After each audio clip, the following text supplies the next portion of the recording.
The Essays of Francis Bacon. Of Truth. What is truth, said jesting Pilate, and would not stay for an answer. Certainly there be that delight in giddiness, and count it a bondage to fix a belief, affecting free will in thinking, as well as in acting.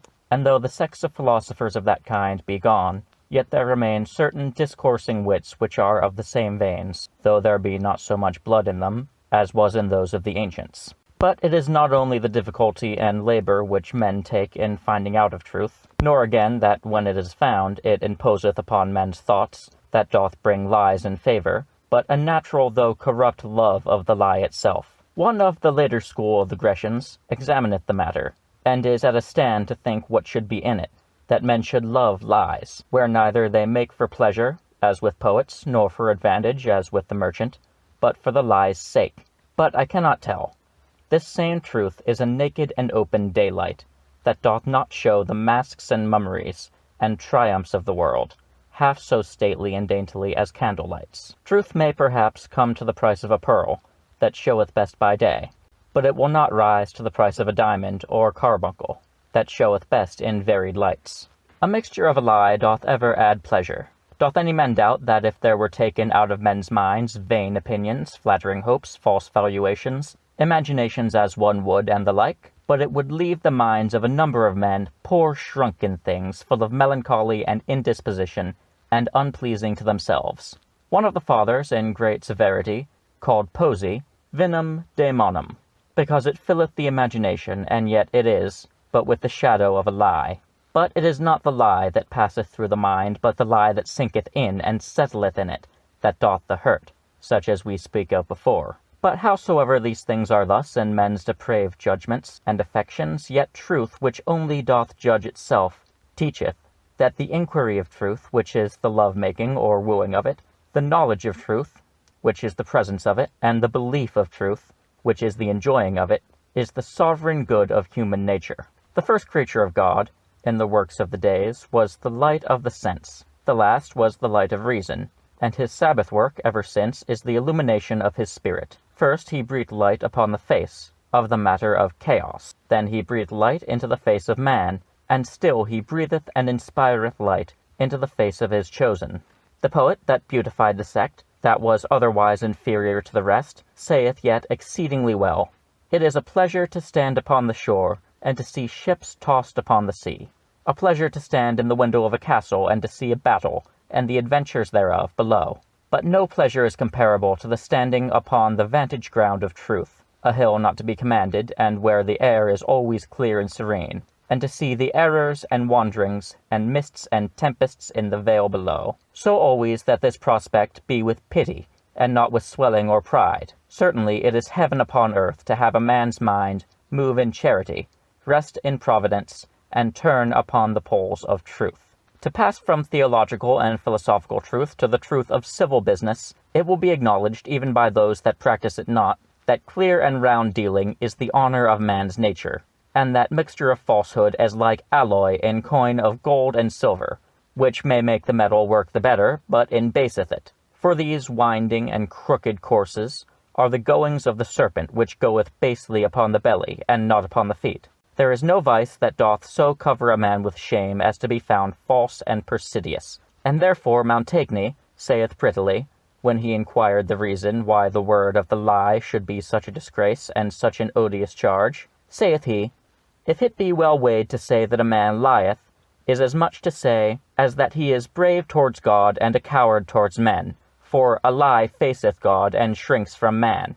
Surely the wickedness of falsehood and breach of faith cannot possibly be so highly expressed as in that it shall be the last peal to call the judgments of God upon the generations of men, it being foretold that when Christ cometh, he shall not find faith upon the earth."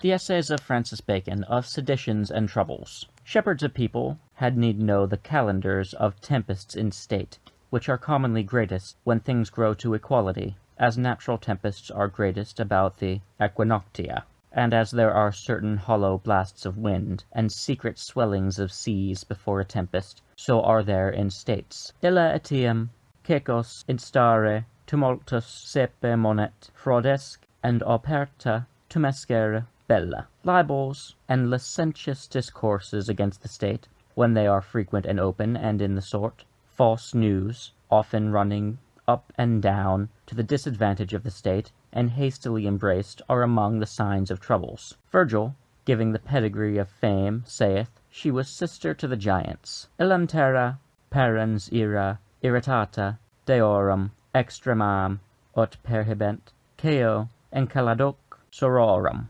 progenui, as if fames were the relics of seditions past, but they are no less indeed the preludes of seditions to come. Howsoever he noteth it right, that seditious tumults and seditious fames differ no more, but as brother and sister, masculine and feminine, especially if it come to that the best actions of a state and the most plausible and which ought to give the greatest contentment are taken in ill sense and traduced. For that shows the envy great, as Tacitus saith, conflata magna invidia seo bene seo male gesta premunt. Neither doth it follow that because these fames are a sign of troubles, that the suppressing of them with too much severity should be a remedy for troubles. For the despising of them many times checks them best, and the going about to stop them doth but make a wonder long-lived. Also that kind of obedience which Tacitus speak of is to be held suspected. Erant in officio sed tamen qui malent mandata imperantium interpretari quam exqui. Disputing, excusing, calling upon mandates and directions is a kind of shaking off of the yoke, and a say of disobedience, especially if in those disputings they which are for the direction speak fearfully and tenderly, and those that are against it audaciously. Also, as Machiavel noteth well, when princes that ought to be common parents make themselves as a party and lean to a side, it is as a boat that is overthrown by uneven weight on the one side, as well as seen in the time of Henry the Third of France. For first himself entered league for the extirpation of the Protestants, and presently after the same league was turned upon himself. For when the authority of princes is made but an accessory to a cause, and that there be other bands that tie faster than the band of sovereignty, kings begin to be put almost out of possession. Also, when discords and quarrels and factions are carried openly and audaciously, it is a sign the reverence of government is lost, for the motions of the great persons in a government ought to be as the motions of the planets under primum mobile, according to the old opinion, which is that envy of them is carried swiftly by the highest motion and softly in their own motion. And therefore, when great ones, in their own particular motion, move violently and, as Tacitus expresseth it well, liberius quam up imperantium mimimicent, it is a sign the orbs are out of frame, for reverence is that wherewith princes are girt from God, who threateneth the dissolving thereof. Soluam cingila regum. So when any of the four pillars of government are mainly shaken or weakened, which are the religion, justice, counsel, and treasure, men had need to pray for fair weather. But let us pass from this part of predictions, concerning which, nevertheless, more light may be taken from that which followeth, and let us speak first of the materials of seditions, and then the motions of them, and thirdly, of the remedies. Concerning the materials of seditions, it is a thing well to be considered, for the surest way to prevent seditions, if the times do bear it, is to take away the matter of them. For if there be fuel prepared, it is hard to tell whence the spark shall come, that shall set it on fire. The matter of seditions is of two kinds, much poverty and much discontentment. It is certain so many overthrown estates, so many votes for troubles. Lucan noteth well the state of Rome before the civil war. Hinc visura, vorex, rapidumuc, in tempore fenus, hinc concursa fides, and multis utile bellum. This same multis utile bellum is an assured and infallible sign of a state disposed to seditions and troubles. And if this poverty and broken estate in the better sort be joined with a want and necessity in the mean people, the danger is imminent and great, for the rebellions of the belly are the worst. As for discontentments, they are in the politic body, like to humours in the natural, which are apt to gather a preternatural heat and to inflame. And let no prince measure the danger of them by this, whether they be just or unjust, for that were to imagine people to be too reasonable, who do often spurn at their own good, nor yet by this whether the griefs whereupon they rise be in fact great or small, for they are the most dangerous discontentments, where the fear is greater than the feeling. Dolendi modus, timendi, non item. Besides, in great oppositions, the same things that provoke the patience do withal mate the courage, but in fears it is not so. Neither let any prince or state be secure concerning discontentments, because they have been often, or have been long, and yet to no peril have ensued. For as it is true that every vapour or fume doth not turn into a storm, so it is nevertheless true that storms, though they blow over diverse times, yet may fall at last. And as the Spanish proverb noteth well, the cord breaketh at the last by the weakest pull. The causes and motives of seditions are innovation in religion, taxes, alteration of laws and customs, breaking of privileges, general oppression, advancement of unworthy persons, strangers, dearths, disbanded soldiers, factions grown desperate, and whatsoever in offending people joineth and knitteth them in a common cause. For the remedies there may be some general preservatives, whereof we will speak. As for the just cure, it must answer to the particular disease, and so be left to counsel, rather than rule. The first remedy, or prevention, is to remove by all means possible the material cause of sedition, whereof we spake, which is want and poverty in the estate, to which purpose serveth the opening and well-balancing of trade, the cherishing of manufactures, the banishing of idleness, the repressing of want, the repressing of waste and excess by sumptuary laws, and improvement and husbanding of the soil, the regulating of prices of things vendible, the moderation of taxes and tributes, and the like. Generally it is to be foreseen that the population of a kingdom, especially if it be not mown down by wars, do not exceed the stock of the kingdom, which should maintain them. Neither is the population to be reckoned only by number, for a smaller number that spend more and earn less do wear out an estate sooner than a greater number that live lower and gather more. Therefore the multiplying of nobility and other degrees of quality, in an over proportion to the common people, doth speedily bring a state to necessity, and so doth likewise an overgrown clergy, for they bring nothing to the stock, and in like manner, when more are bred scholars than preferments can take care of. It is likewise to be remembered that forasmuch as the increase of any state must be upon the foreigner, for whatsoever in some were gotten, it is somewhere lost. There be but three things which one nation selleth unto another, the commodity, as nature yieldeth it, the manufacture, and the vecture or carriage. So that if these three wheels go, wealth will flow as in spring tide, and it cometh many times to pass, that materiam superabit opus, that the work and the carriage is more worth than the material, and enricheth the state more, as is notably seen in the Low Countrymen, who have the best minds above ground in the world. Above all things, good policy is to be used that the treasure and moneys in a state be not gathered into a few hands, for otherwise a state may have a great stock and yet starve. And money is like muck, not good except it be spread.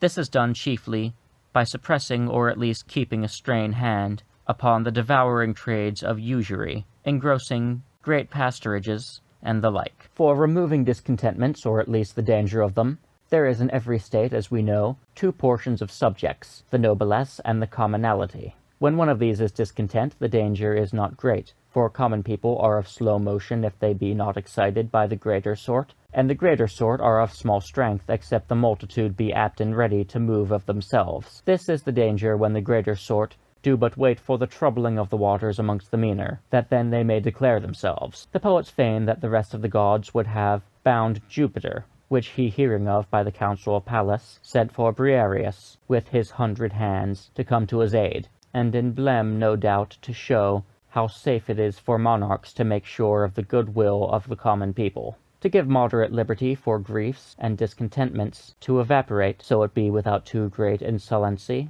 or bravery, is a safe way. For he that turneth the humours back and maketh the wound bleed inwards, endangereth malign ulcers and pernicious imposthumations. The part of Epimetheus might well become Prometheus in the case of discontentments, for there is not a better provision against them. Epimetheus, when griefs and evils flew abroad, at last shut the lid and kept hope in the bottom of the vessel. Certainly the politic of artificial nourishing and entertaining of hopes and carrying men from hope to hopes is one of the best antidotes against the poison of discontentments, and it is a certain sign of a wise government and proceeding when it can hold men's hearts by hopes, when it cannot by satisfaction, and when it can handle things in such manner as no evil shall appear so peremptory, but that it hath some outlet of hope, which is the less hard to do because both particular persons and factions are apt enough to flatter themselves, or at least to brave that which they believe not. Also the foresight and prevention that there be no likely or fit head whereunto discontented persons may resort, and under whom they may join, is a known but an excellent point of caution. I understand a fit head to be one that hath greatness and reputation, that hath confidence with the discontented party, and upon whom they turn their eyes, and that is thought discontented in his own particular, which kind of persons are either to be one and reconciled to the state, and that in a fast and true manner, or to be fronted with some other of the same party, that may oppose them, and so divide the reputation. Generally the dividing and breaking of all factions and combinations that are adverse to the state, and setting them at distance, or at least distrust amongst themselves, is not one of the worst remedies, for it is a desperate case if those that hold with the proceeding of the state be full of discord and faction, and those that are against it be entire and united. I have noted that some witty and sharp speeches which have fallen from princes have given fire to seditions. Caesar did himself infinite hurt in that speech, Scylla necessivit literas non patui dictare, for it did utterly cut off that hope which men had entertained that he would at one time or other give over his dictatorship. Galba undid himself by that speech, legi asse militem non emi, for it put the soldiers out of hope of the donative. Probus likewise by that speech, si vixero non opus erit, amplius Romano imperio militibus, a speech of great despair for the soldiers, and many the like. Surely princes had need in tender matters and ticklish times to beware what they say, especially in these short speeches which fly abroad like darts, and are thought to be shot out of their secret intentions. For as for large discourses, they are flat things, and not so much noted. Lastly, let princes, against all events, not be without some great person, one or rather more of military valour, near unto them, for the repressing of seditions in their beginnings. For without that, there useth to be more trepidation in court upon the first breaking out of troubles, than were fit. And the state runneth the danger of that, which Tacitus saith, atque is habitus animorum fuit, aut pessimum facinus auderent pauci pluris velent omnes peterentur. But let such military persons be assured and well reputed of, rather than factious and popular, holding also good correspondence with the other great men in the state, or else the remedy is worse than the disease.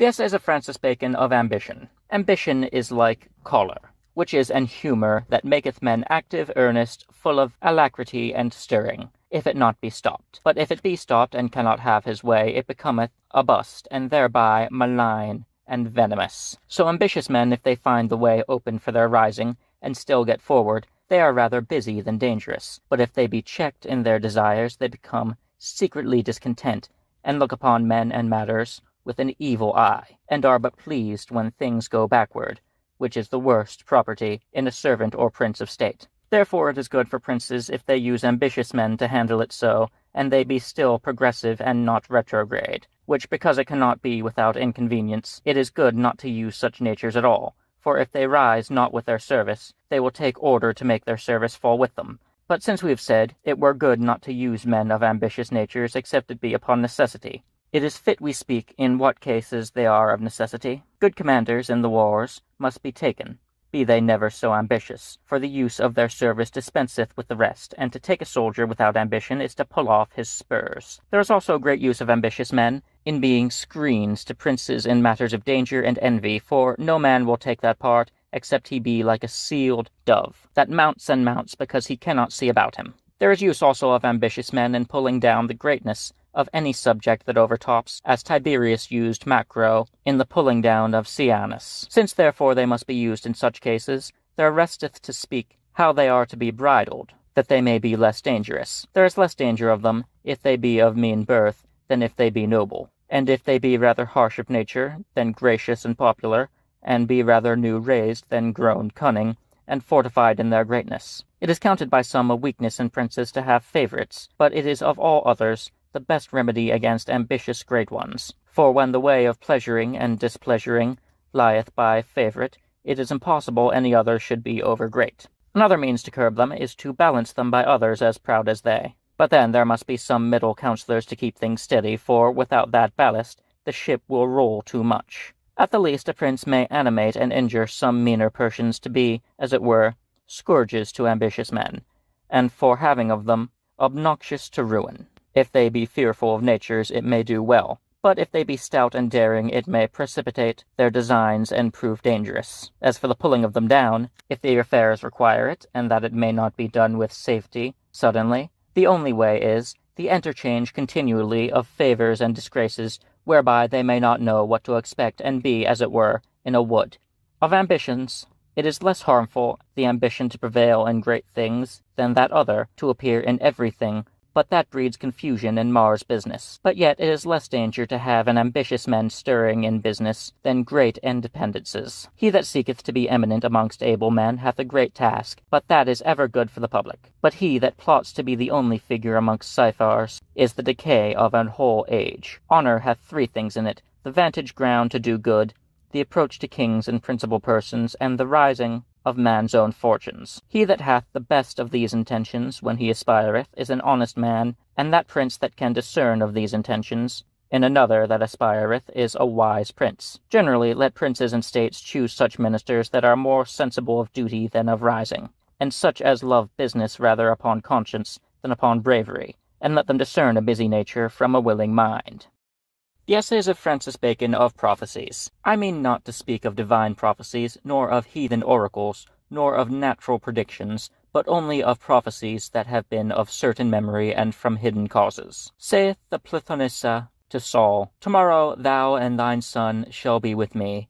Homer hath these verses: "At domus aene cunctius dominabitur oris, et nati naturam ant qui nascentur abilis." A prophecy, as it seems, of the Roman Empire. Seneca, the tragedian, hath these verses: "Venient annis saecula seris, quibus oceanus vincula rerum laxet and ingens patiet tellus tavisc nonus detigat orbis nexit terris ultima thule." A prophecy at the discovery of America. The daughter of Polycrates dreamed that Jupiter bathed her father and Apollo anointed him.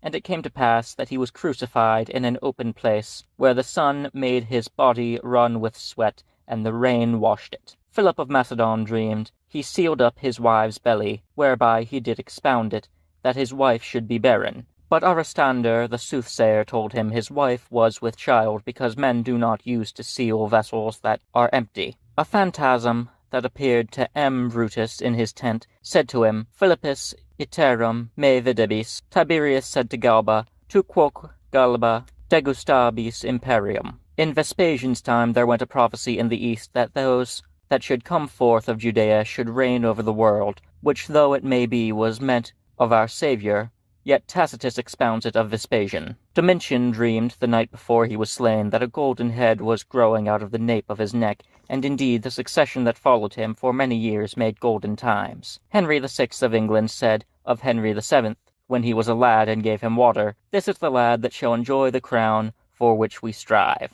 When I was in France, I heard from one Dr. Penna that the Queen Mother, who was given to curious arts, caused the king, her husband's nativity, to be calculated under a false name, and the astrologer gave a judgment that he should be killed in a duel, at which the queen laughed, thinking her husband to be above challenges and duels. But he was slain upon a course at tilt, the splinters of the staff of Montgomery going in at his bever. The trivial prophecy which I heard when I was a child, and Queen Elizabeth was in the flower of her years, "When hemp is spun, England's done," whereby it was generally conceived that after the princes had reigned, which had the principal letters of that word hemp, which are Henry, Edward, Mary, Philip, and Elizabeth, England should come to utter confusion, which, thanks be to God, is verified only in the charge of the name, for that the king still is now no more of England, but of Britain. There was also another prophecy before the year of 88, which I do not well understand. There shall be seen upon a day between the Bow and the May the Black Fleet of Norway,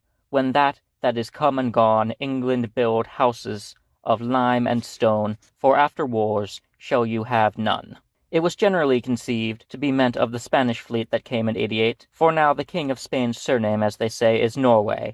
The prediction of Regiomontanus, octagesimus octavenus mirabilis annus, was thought likewise accomplished in the sending of that great fleet, being the greatest in strength, though not in number, of all that ever swam upon the sea. As for Cleon's dream, I think it was a jest. It was that he was devoured of a long dragon, and it was expounded of a maker of sausages, that troubled him exceedingly. There are numbers of the like kind, especially if you include dreams and predictions of astrology. But I have set down these few only of certain credit. For example, my judgment is that they ought all to be despised, and ought to serve but for winter talk by the fireside. Though when I say despised, I mean it as for belief, for otherwise the spreading or publishing of them is no sort to be despised. For they have done much mischief, and I see many severe laws made to suppress them. That hath given them grace and some credit consisteth in 3 things. First, that men mark when they hit, and never mark when they miss, as they do generally also of dreams. The second is, that probable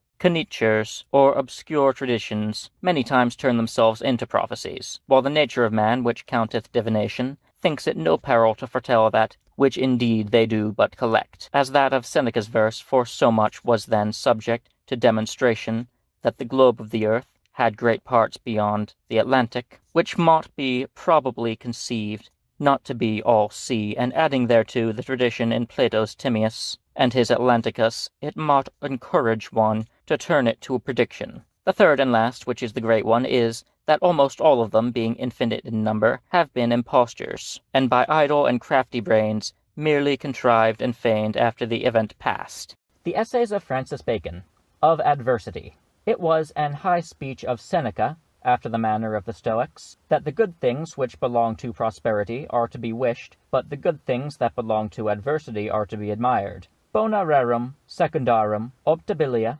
adversarum mirabilia. Certainly if miracles be the command over nature, they appear most in adversity. It is yet a higher speech of his than the other, much too high for a heathen. It is true greatness to have in one the frailty of a man and the security of a god. Vere magnum habere fragilitatem hominis securitatem Dei. This would have done better in poesy, where transcendences are more allowed, and the poets indeed have been busy with it, for it is in effect the thing which is figured in that strange fiction of the ancient poets, which seemeth not to be without mystery, nay, and to have some approach to the state of a Christian, that Hercules, when he went to unbind Prometheus, by whom human nature is represented, sailed the length of the great ocean in an earthen pot, or pitcher, lively describing Christian resolution, that saith in the frail bark of the flesh, thorough the waves of the world. But to speak in a mean, the virtue of prosperity is temperance, the virtue of adversity is fortitude, which in morals is the more heroical virtue.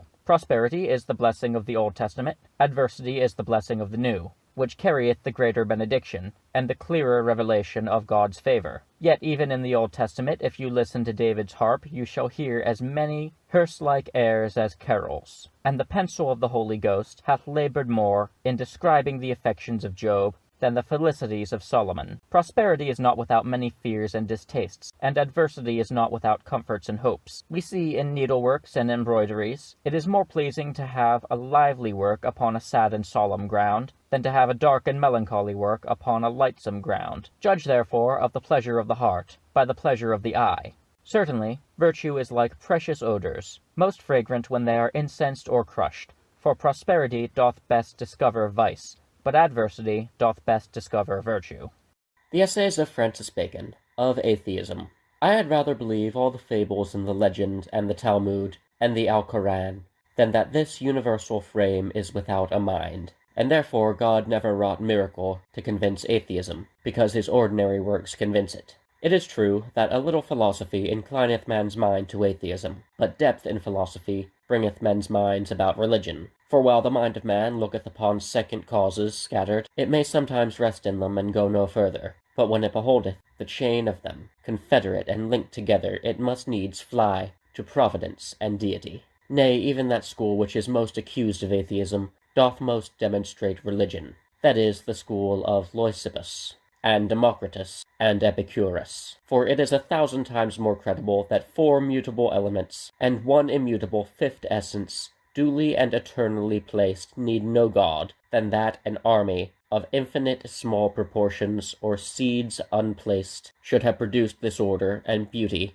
without a divine marshal. The Scripture saith, The fool hath said in his heart, There is no God. It is said, The fool hath thought in his heart, so as he rather saith it by root to himself, as that he would have then that he can thoroughly believe it, or be persuaded of it. For none deny that there is a God, but those for whom it maketh that there were no God. It appeareth in nothing more that atheism is rather in the lip than in the heart of man, than by this, that atheists will ever be taking of that their opinion, as if they fainted in it, within themselves, and would be glad to be strengthened by the consent of others. Nay more, you shall have atheists strive to get disciples, as it fareth with other sects, and which is most of all, you shall have of them that will suffer for atheism and not recant. Whereas if they did truly think that there were no such thing as God, why should they trouble themselves? Epicurus is charged that he did but disassemble for his credit's sake when he affirmed there were blessed natures but such as enjoyed themselves without having respect to the government of the world,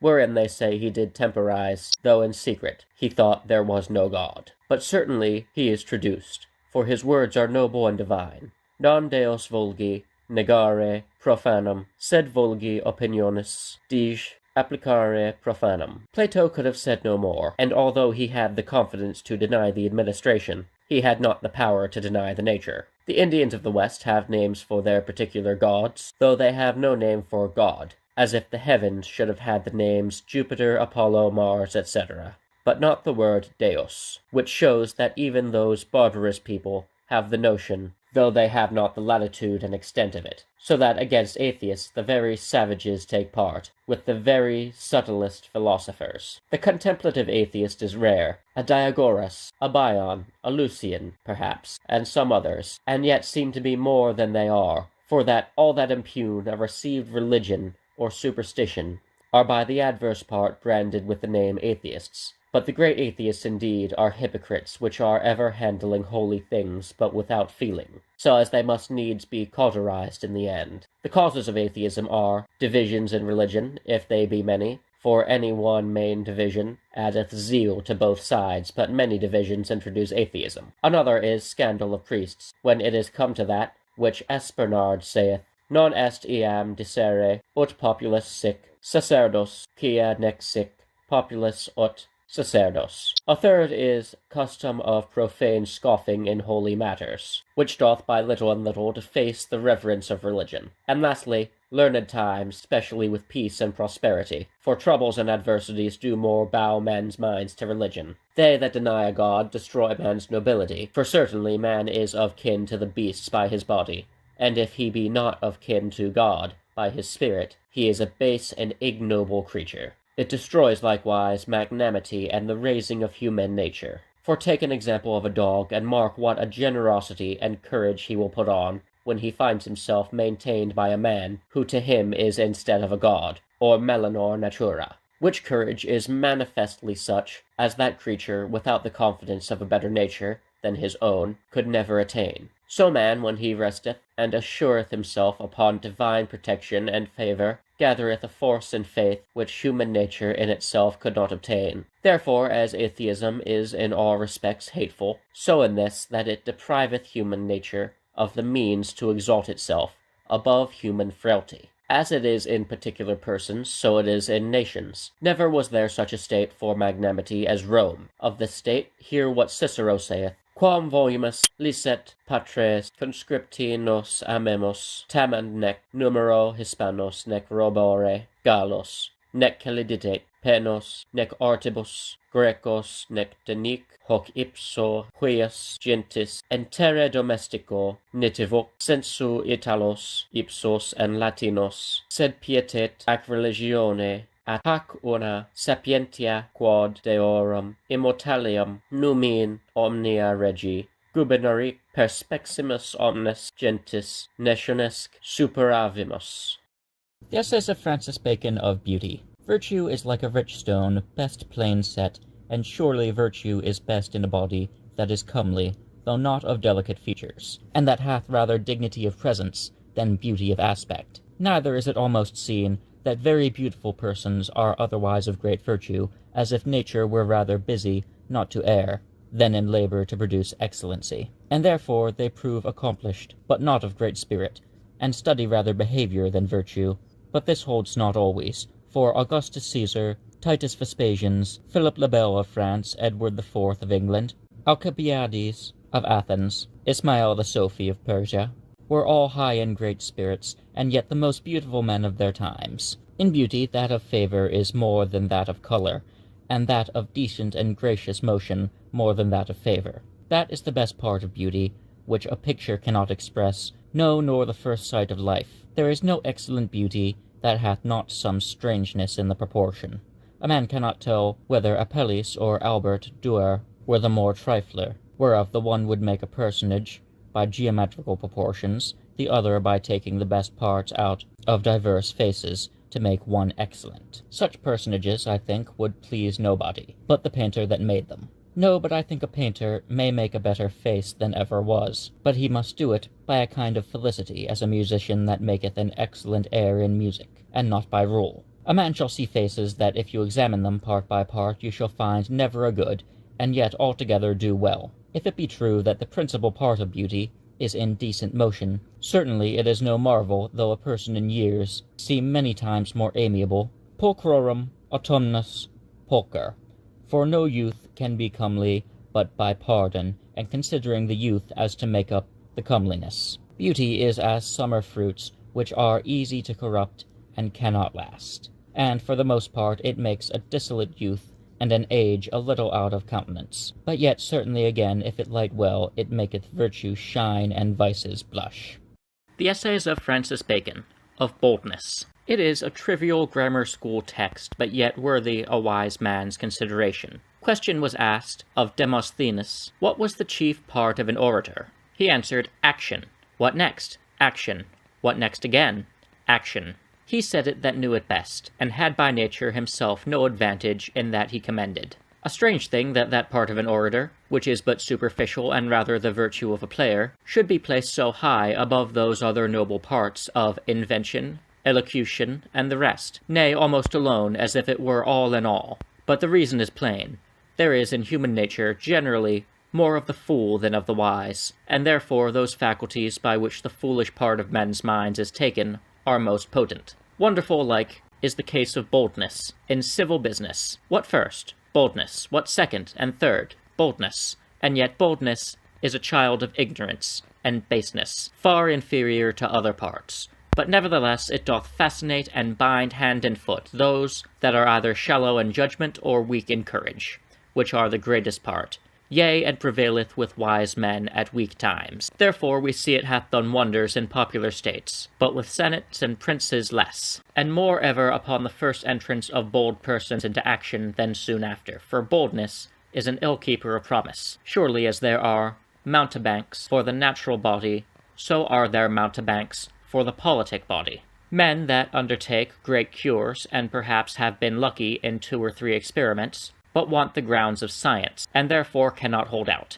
Nay, you shall see a bold fellow many times do Mahomet's miracle. Mahomet made the people believe that he would call an hill to him, and from the top of it offer up his prayers for the observers of his law. The people assembled. Mahomet called the hill to come to him again and again, and when the hill stood still, he was never a whit abashed, but said, if the hill will not come to Mahomet, Mahomet will go to the hill. So these men, when they have promised great matters, and failed most shamefully, yet if they have the perfection of boldness, they will but slight it over, and make a turn, and no more ado. Certainly, to men of great judgment, bold persons are a sport to behold. Nay, and to the vulgar also, boldness hath somewhat of the ridiculous. For if absurdity be the subject of laughter, doubt you not, but great boldness is seldom without some absurdity. Especially it is a sport to see, when a bold fellow is out of countenance, for that puts his face into a most shrunken and wooden posture, and needs it must, for in bashfulness the spirit do a little go and come, but with bold men upon like occasion they stand at a stay, like a stale at chess, where it is no mate, but yet the game cannot stir. But this last were fitter for a satire than for a serious occasion. This is well to be weighed, that boldness is ever blind, for it seeth not dangers, not inconveniences. Therefore it is ill in counsel, good in execution, so that the right use of bold persons is, that they never command in chief, but be seconds and under the direction of others. For in counsel it is good to see dangers, and in execution not to see them, except they be very great. The Essays of Francis Bacon, of Counsel. The greatest trust between man and man is the trust of giving counsel. For in other confidences men commit the parts of their life, their lands, their goods, their children, their credit, some particular affair. But to such as they make their counsellors they commit the whole. By how much the more they are obligated to all faith and integrity. The wisest princes need not think it any diminution to the greatness or degradation, to their sufficiency, to rely upon counsel. God himself is not without it, but hath made it one of the great names of his blessed Son, the Counsellor. Solomon hath pronounced that in counsel is stability. Things will have the first or second agitation, if they be not tossed upon the arguments of counsel. They will be tossed upon the waves of fortune, and be full of inconstancy, doing and undoing, like the reeling of a drunken man. Solomon's son found the force of counsel as his father saw the necessity of it. For the beloved kingdom of God was first rent and broken by ill counsel, upon which counsel there are set, for our instruction, the two marks whereby bad counsel is forever best discerned, that it was young counsel for the persons and violent counsel for the matter. The ancient times do set forth in figure both the incorporation and inseparable conjunction of counsel with kings, and the wise and politic use of counsel by kings. The one is that they say Jupiter did marry Metis, which signifieth counsel, whereby they intend that sovereignty is married to counsel. The other is that which followeth, which was thus. They say after Jupiter was married to Metis, she conceived by him, and was with child, but Jupiter suffered her not to stay, till she brought forth but eat her up, whereby he became himself with child, and was delivered of Pallas Armed out of his head. Which monstrous fable containeth the secret of empire, how kings are to make use of their council of state, that first they ought to refer matters unto them, which is the first begetting or impregnation, but when they are elaborate, moulded, and shaped in the womb of their counsel, and grow ripe and ready to be brought forth, that then they suffer not their counsel to go through with the resolution and direction, as if it depended on them, but take the matter back into their own hands, and make it appear to the world that the decrees and final directions, which because they come forth with prudence and power, are resembled to Pallas Armed, proceed from themselves, and not only from their authority, but, the more to add reputation to themselves, from the head and device. Let us now speak of the inconveniences of counsel, and of the remedies. The inconveniences that have been noted in calling and using counsel are three. First, the revealing of affairs, whereby they become less secret. Secondly, the weakening of the authority of princes, as if they were less of themselves. Thirdly, the danger of being unfaithfully counselled, and more for the good of them that counsel, than of him that is being counselled. For which inconveniences the doctrine of Italy, and the practice of France in some kings' times, hath introduced the cabinet councils, a remedy worse than the disease. As to secrecy, princes are not bound to communicate all matters with all counsellors, but may extract and select. Neither is it necessary that he that counselleth what he should do should declare what he will do, but let princes beware that the unsecreting of their affairs comes not from themselves. And as for cabinet councils, it may be their motto, Plenus rimarum sum.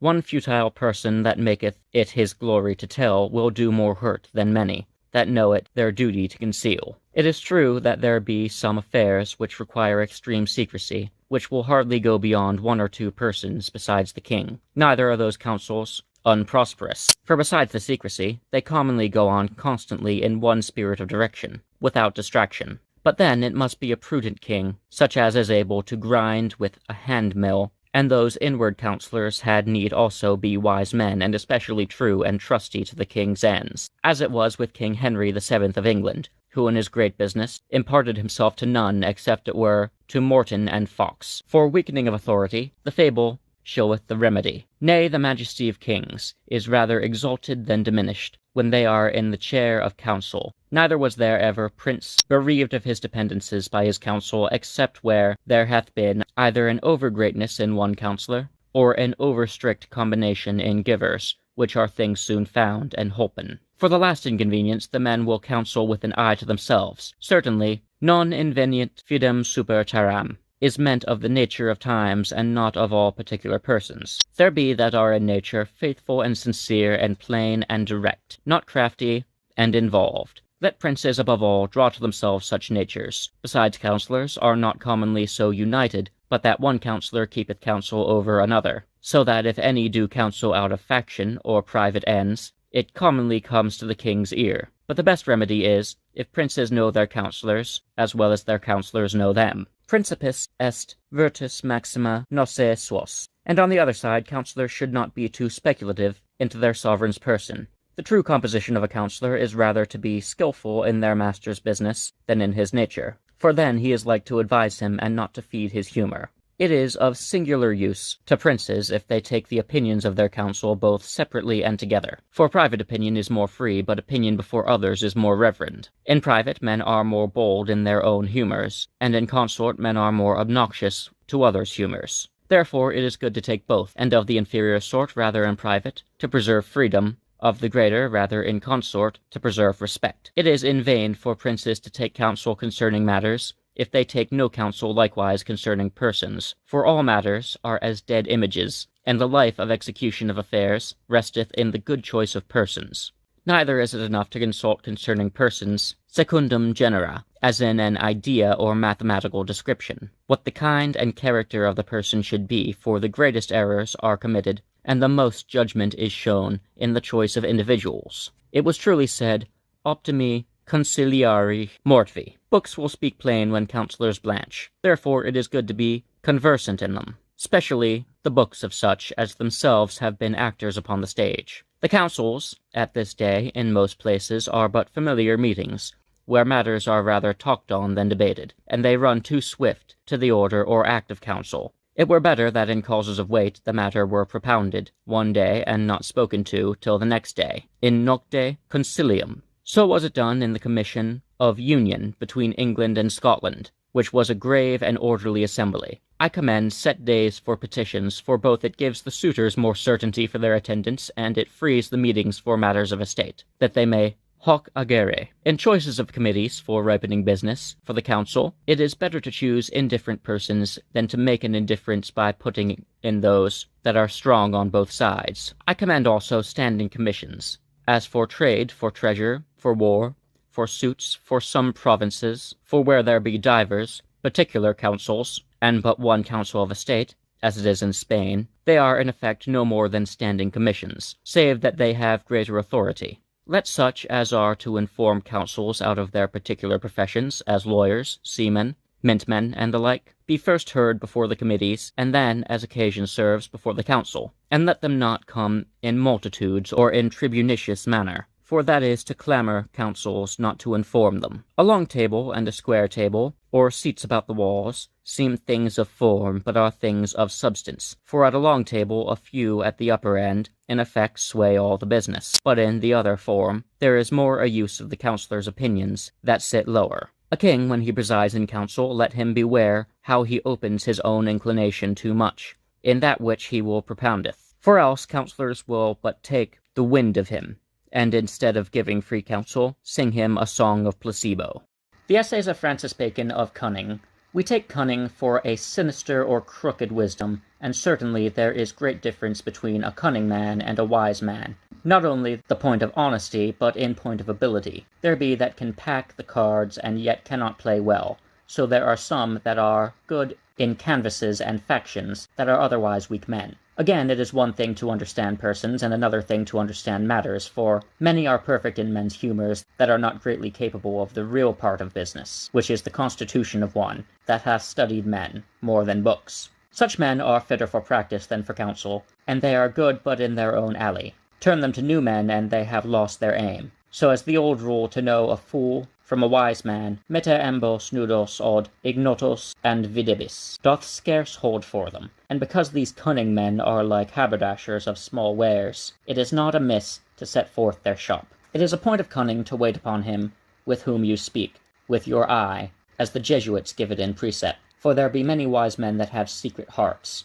and transparent countenances. Yet this would be done with a demure abasing of your eye sometimes, as the Jesuits also do use. Another is that when you have anything to obtain of present dispatch, you entertain and amuse the party with whom you deal, with some other discourse that he be not too much awake to make objections. I knew a counsellor and secretary that never came to Queen Elizabeth of England with bills to sign, but he would always first put her into some discourse of estate that she might the less mind the bills. The like surprise may be made by moving things when the party is in haste and cannot stay to consider advisedly of that is moved. If a man would cross a business that he doubts some other would handsomely and effectually move, let him pretend to wish it well, and move it himself, in such sort as may foil it. The breaking off in the midst of that one was about to say, as if he took himself up, breeds a greater appetite in him, with whom you confer to know more, and because it works better, when anything seemeth to be gotten from you by question, than if you offer it of yourself, you may lay a bait for a question by showing another visage and countenance than you are wont, to the end to give occasion for the party to ask what the matter is of the change, as Nehemidas did, and I have not before that time been sad before the king. In things that are tender and unpleasing, it is good to break the ice by some whose words are of less weight, and to reserve the more weighty voice to come in as by chance, so that he may be asked the question upon the other's speech, as Narcissus did in relating to Claudius the marriage of Messalina and Silius. In things that a man would not be seen in himself, it is a point of cunning to borrow the name of the world, as to say, the world says, or there is a speech abroad. I knew one that when he wrote a letter he would put that which was most material in the postscripts, as if it had been a by-matter. I knew another that when he came to have speech he would pass over that he intended most and go forth, and come back again and speak of it, as of a thing that he almost forgot. Some procure themselves to be surprised at such times, as it is like the party that they work upon will suddenly come upon them, and to be found with a letter in their hand, or doing somewhat which they are not accustomed. To the end they may be opposed of those things which of themselves they are desirous to utter. It is a point of cunning to let fall those words in a man's own name, which he would have another man learn and use, and thereupon take advantage. I knew two that were competitors for the secretary's place in Queen Elizabeth's time, and they kept good quarter between themselves, and would confer one with another upon the business. And the one of them said that to be a secretary, in the declination of a monarchy, was a trickish thing, and that he did not affect it. The other straight caught up those words, and discoursed with divers of his friends that he had no reason to desire to be secretary in the declination of a monarchy. The first man took hold of it, and found means, it was told the queen, who, hearing of a declination of monarchy, took it so ill as she would never after hear of the other's suit. There is a cunning which we in England call the turning of the cat in the pan, which is, when that which a man says to another, he lays it as if another had said it to him. And to say truth, it is not easy, when such a matter passed between two, to make it appear from which of them it first moved and began. It is a way that some men have to glance and dart at others, by justifying themselves by negatives, as to say, this I do not, as Tigellinus did towards Burrus. Se non diversas spes sed incolumitatem imperatoris simpliciter spectare. Some have in readiness so many tales and stories that there is nothing that they would insinuate but they can wrap into a tale, which serveth both to keep themselves more in guard, and to make others carry it with more pleasure.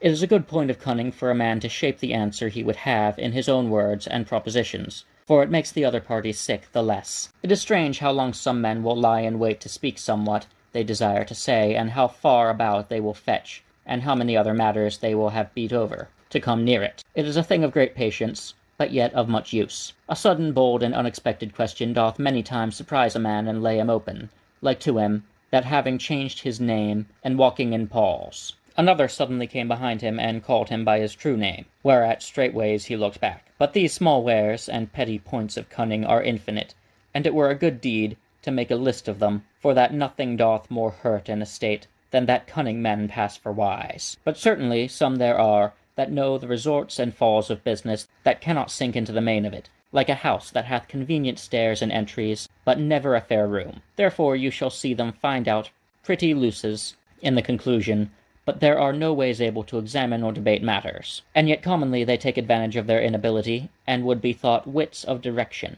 Some build rather upon the abusing of others, and, as we now say, putting tricks upon them, than upon soundness of their own proceedings. But Solomon saith, Prudens advertit ad gressus suos, stultus divertit ad dolos. The Essays of Francis Bacon of Custom and Education.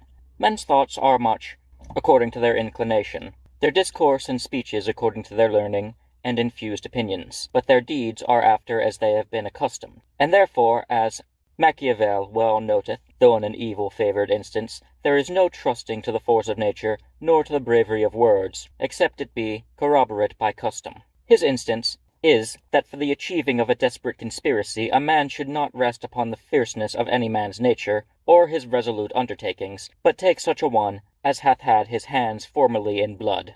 But Machiavel knew not of a Friar Clement, nor a Ravaillac, nor a Jaureguy, nor a Balthazar Gerard. Yet his rule holdeth still that nature nor the engagement of words are so forcible as custom. Wanly superstition is now so well advanced that men of the first blood are as firm as butchers by occupation, and votary resolution is made equivalent to custom, even in matter of blood. In other things the predominancy of custom is everywhere visible, insomuch as a man would wonder to hear men protest, engage, give great words, and then do just as they have done before, as if they were dead images, and engines moved only by the wheels of custom. We see also the reign or tyranny of custom, what it is. The Indians, I mean the sect of their wise men, lay themselves quietly upon a stack of wood, and so sacrifice themselves by fire. Nay, the wives strive to be burned with the corpses of their husbands. The lads of Sparta of ancient time were wont to be scourged upon the altar of Diana, without so much as quenching. I remember in the beginning of Queen Elizabeth's time of England, an Irish rebel condemned put up a petition to the deputy that he might be hanged in a withe and not in a halter, because it had been so used with former rebels. There be monks in Russia, for penance, that will sit a whole night in a vessel of water till they be engaged with hard ice. Many examples may be put of the force of custom both upon mind and body. Therefore, since custom is the principal magistrate of man's life, let men by all means endeavour to obtain good customs. Certainly custom is most perfect when it beginneth in young years. This we call education, which is, in effect, but an early custom. So we see in languages the tongue is more pliant to all expressions and sounds, the joints more supple to all feats of activity and motions in youth than afterwards. For it is true that late learners cannot so well take the ply, except it be in some minds that have not suffered themselves to fix, but have kept themselves open and prepared to receive continual amendment, which is exceeding rare. But if the force of custom, simple and separate, be great, the force of custom copulate and conjoined and collegiate is far greater. For there example teacheth, company comforteth, emulation quickeneth, glory raiseth, so as in such places the force of custom is in his exaltation. Certainly the great multiplication of virtues upon human nature resteth upon societies well ordained and disciplined. For commonwealths and good governments do nourish virtue grown, but do not much mend the seeds. But the misery is that the most effectual means are now applied to the ends least to be desired. The Essays of Francis Bacon. Of Death. Men fear death as children fear to go in the dark, and as that natural fear in children is increased with tales, so is the other. Certainly the contemplation of death, as the wages of sin and passage to another world, is holy and religious, but the fear of it, as a tribute due unto nature, is weak. Yet in religious meditations there is sometimes mixture of vanity and of superstition. You shall read in some of the friars' books of mortification that a man should think with himself what the pain is if he have but his fingers end pressed or tortured, and thereby imagine what the pains of death are when the whole body is corrupted and dissolved, when many times death passeth with less pain than the torture of a limb, for the most vital parts are not the quickest of sense. And by him that spake only as a philosopher and natural men, it was well said, Pompa mortis magis terret quam mors ipsa, groans and convulsions, and a discoloured face, and friends weeping, and blacks, and obsequies, and the like, show death terrible. It is worthy the observing that there is no passion in the mind of man so weak, but it mates and masters the fear of death, and therefore death is no such terrible enemy, when a man hath so many attendants about him that can win the combat of him. Revenge triumphs over death, love slights it, honour aspireth it, grief fleeth to it, fear preoccupeth it. Nay, we read, after Otho the emperor had slain himself, pity, which is the tenderest of affections, provoked many to die, out of mere compassion to their sovereign, and as the truest sort of followers. Nay, Seneca adds, Nicenes and society. Cogita quam diu irdem faceris mori vele, non tantum fortis aut miser, sed etiam fastidiosus potest. A man would die though he were neither valiant nor miserable, only upon a weariness to do the same thing so oft over and over. It is no less worthy to observe how little alteration in good spirits the approaches of death make, for they appear to be the same men till the last instant. Augustus Caesar died in a compliment. Livia conjugi nostri memor vive in vale, Tiberius in dissimulation, as Tacitus said of him, I am Tiberius Verus, and corpus non dissimulatio deserabant. Vespasian, in a jest, sitting upon the stool, ut puto Deus fio. Galba, with a sentence, Feri si exre sit populi Romani, holding forth his neck. Septimus Severus in dispatch, abeste si quid mihirestat agendum, and the like. Certainly, the Stoics bestowed too much cost upon death, and by their great preparations made it appear more fearful. Better, saith he, qui finem vitae extremum inter munera ponat naturae. It is as natural to die as to be born, and to a little infant, perhaps, the one is as painful as the other. He that dies in an earnest pursuit is like one that is wounded in hot blood, who, for the time, scarce feels the hurt, and therefore a mind fixed and bent upon somewhat that is good, doth avert the dolours of death, but above all, believe it, the sweetest canticle is, Nunc timitis, when a man hath obtained worthy ends and expectations. Death hath this also, that it openeth the gate to good fame, and extinguisheth envy. Extinctus amabitur idem.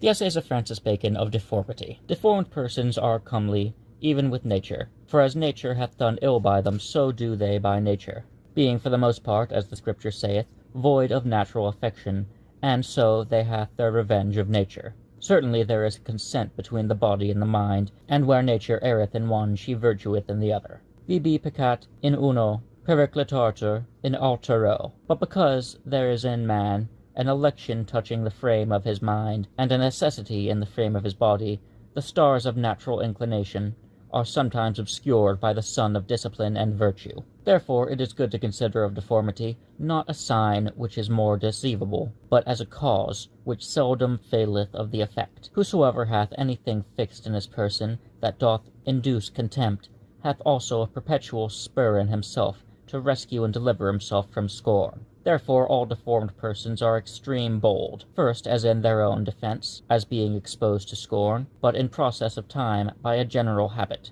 Also it stirreth in them industry, and especially of this kind, to watch and observe the weakness of others, that they may have somewhat to repay. Again, in their superiors, it quencheth jealousy towards them, as persons that they think they may at pleasure despise, and it layeth their competitors and emulators asleep, as never believing they should be in possibility of advancement till they see them in possession. So that, upon the matter, in a great wit, deformity is an advantage to rising. Kings in ancient times, and at this present in some countries, were wont to put great trust in eunuchs, because they, that are eunuchs towards all, are more obnoxious and officious towards one.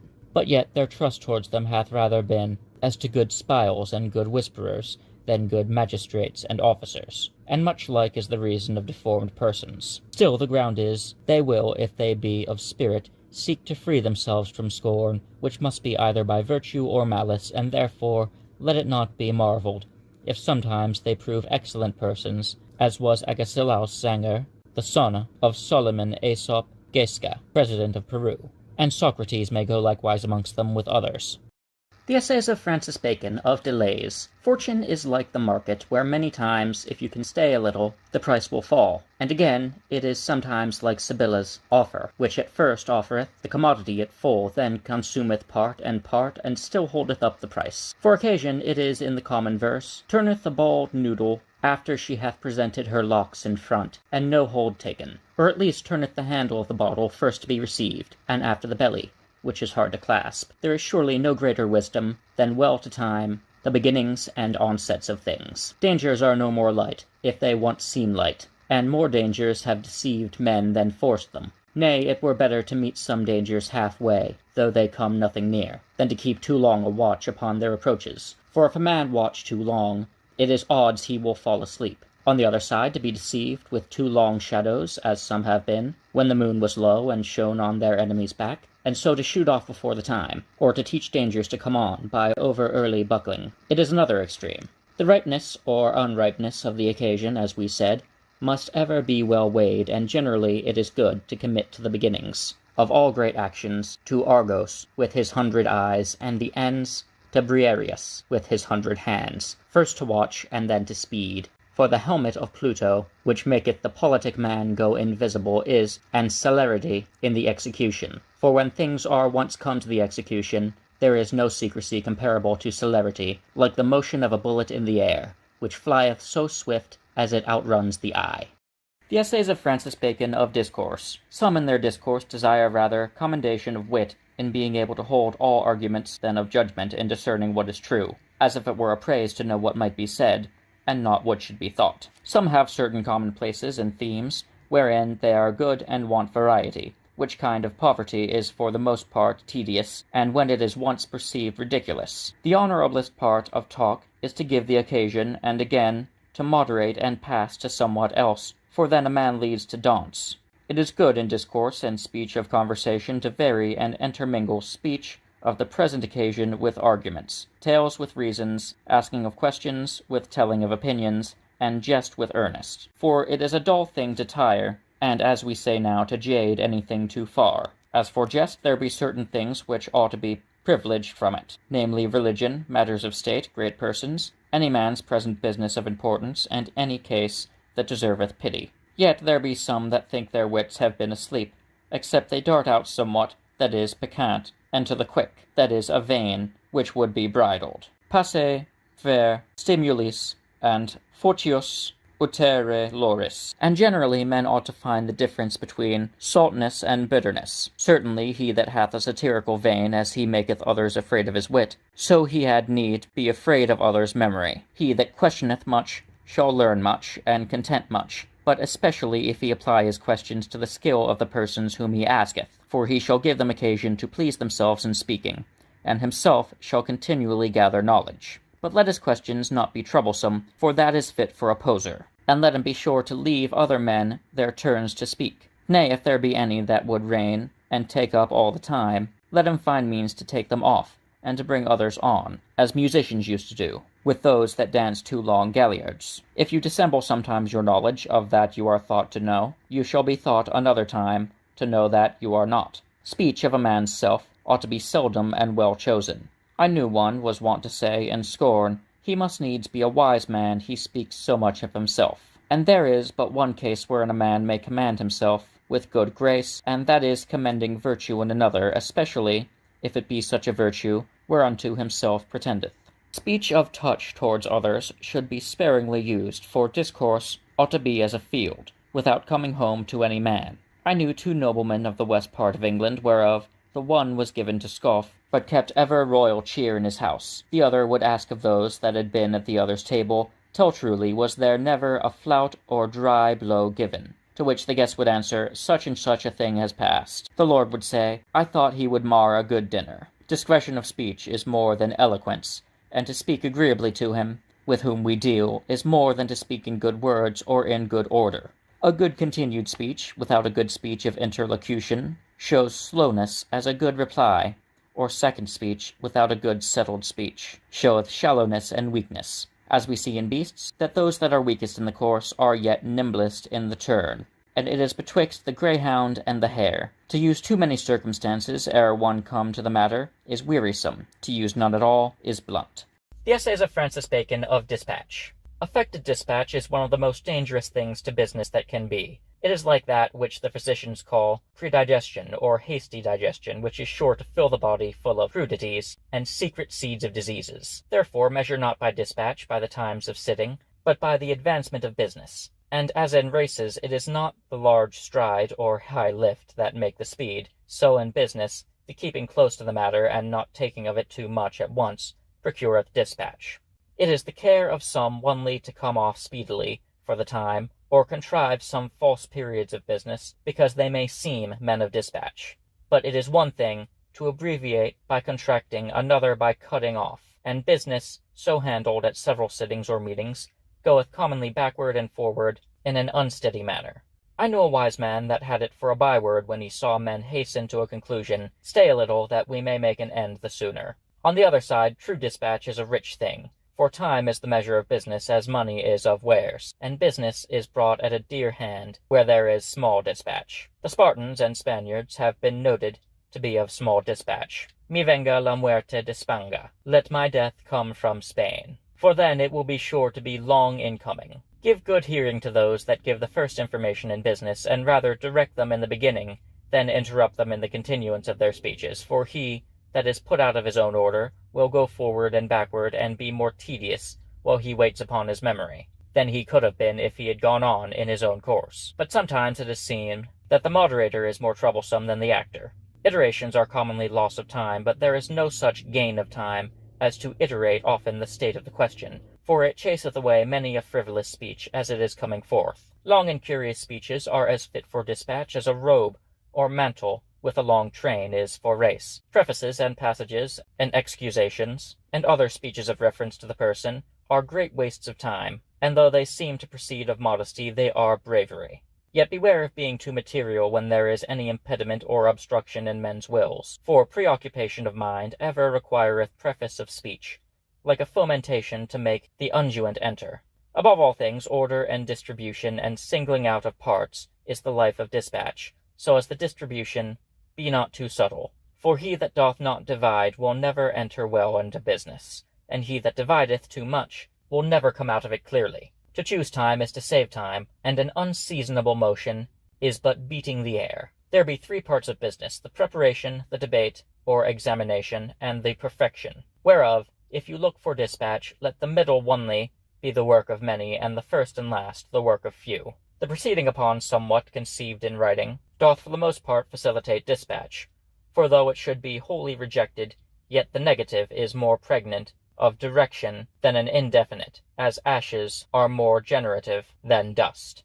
The Essays of Francis Bacon of Empire. It is a miserable state of mind to have few things to desire and many things to fear, and yet that commonly is the case of kings, who, being at the highest, want matter of desire which makes their minds more languishing, and have many representations of perils and shadows which makes their minds less clear. And this is one reason also of that effect which the Scripture speaketh of, that the king's heart is inscrutable, for multitude of jealousies and lack of some predominant desire that should marshal and put in order all the rest, maketh any man's heart hard to find or sound. Hence it comes likewise that princes many times make themselves desirous, and set their hearts upon toys, sometimes upon a building, sometimes upon erecting an order, sometimes upon the advancing of a person, sometimes upon obtaining excellency in some art or feat of the hand, as Nero for playing the harp, Domitian for certainty of the hand with the arrow, Commodus for playing at the fence, Caracalla for driving chariots and the like. This seemeth incredible unto those that know not the principle that the mind of a man is more cheered and refreshed by profiting in small things than by standing at a stay in great. We also see that kings that have been fortunate conquerors in their first years, it being not possible for them to go forward infinitely, but that they must have some check or arrest in their fortunes, turn their latter years to be superstitious and melancholy, as did Alexander the Great, Diocletian, and in our memory Charles V,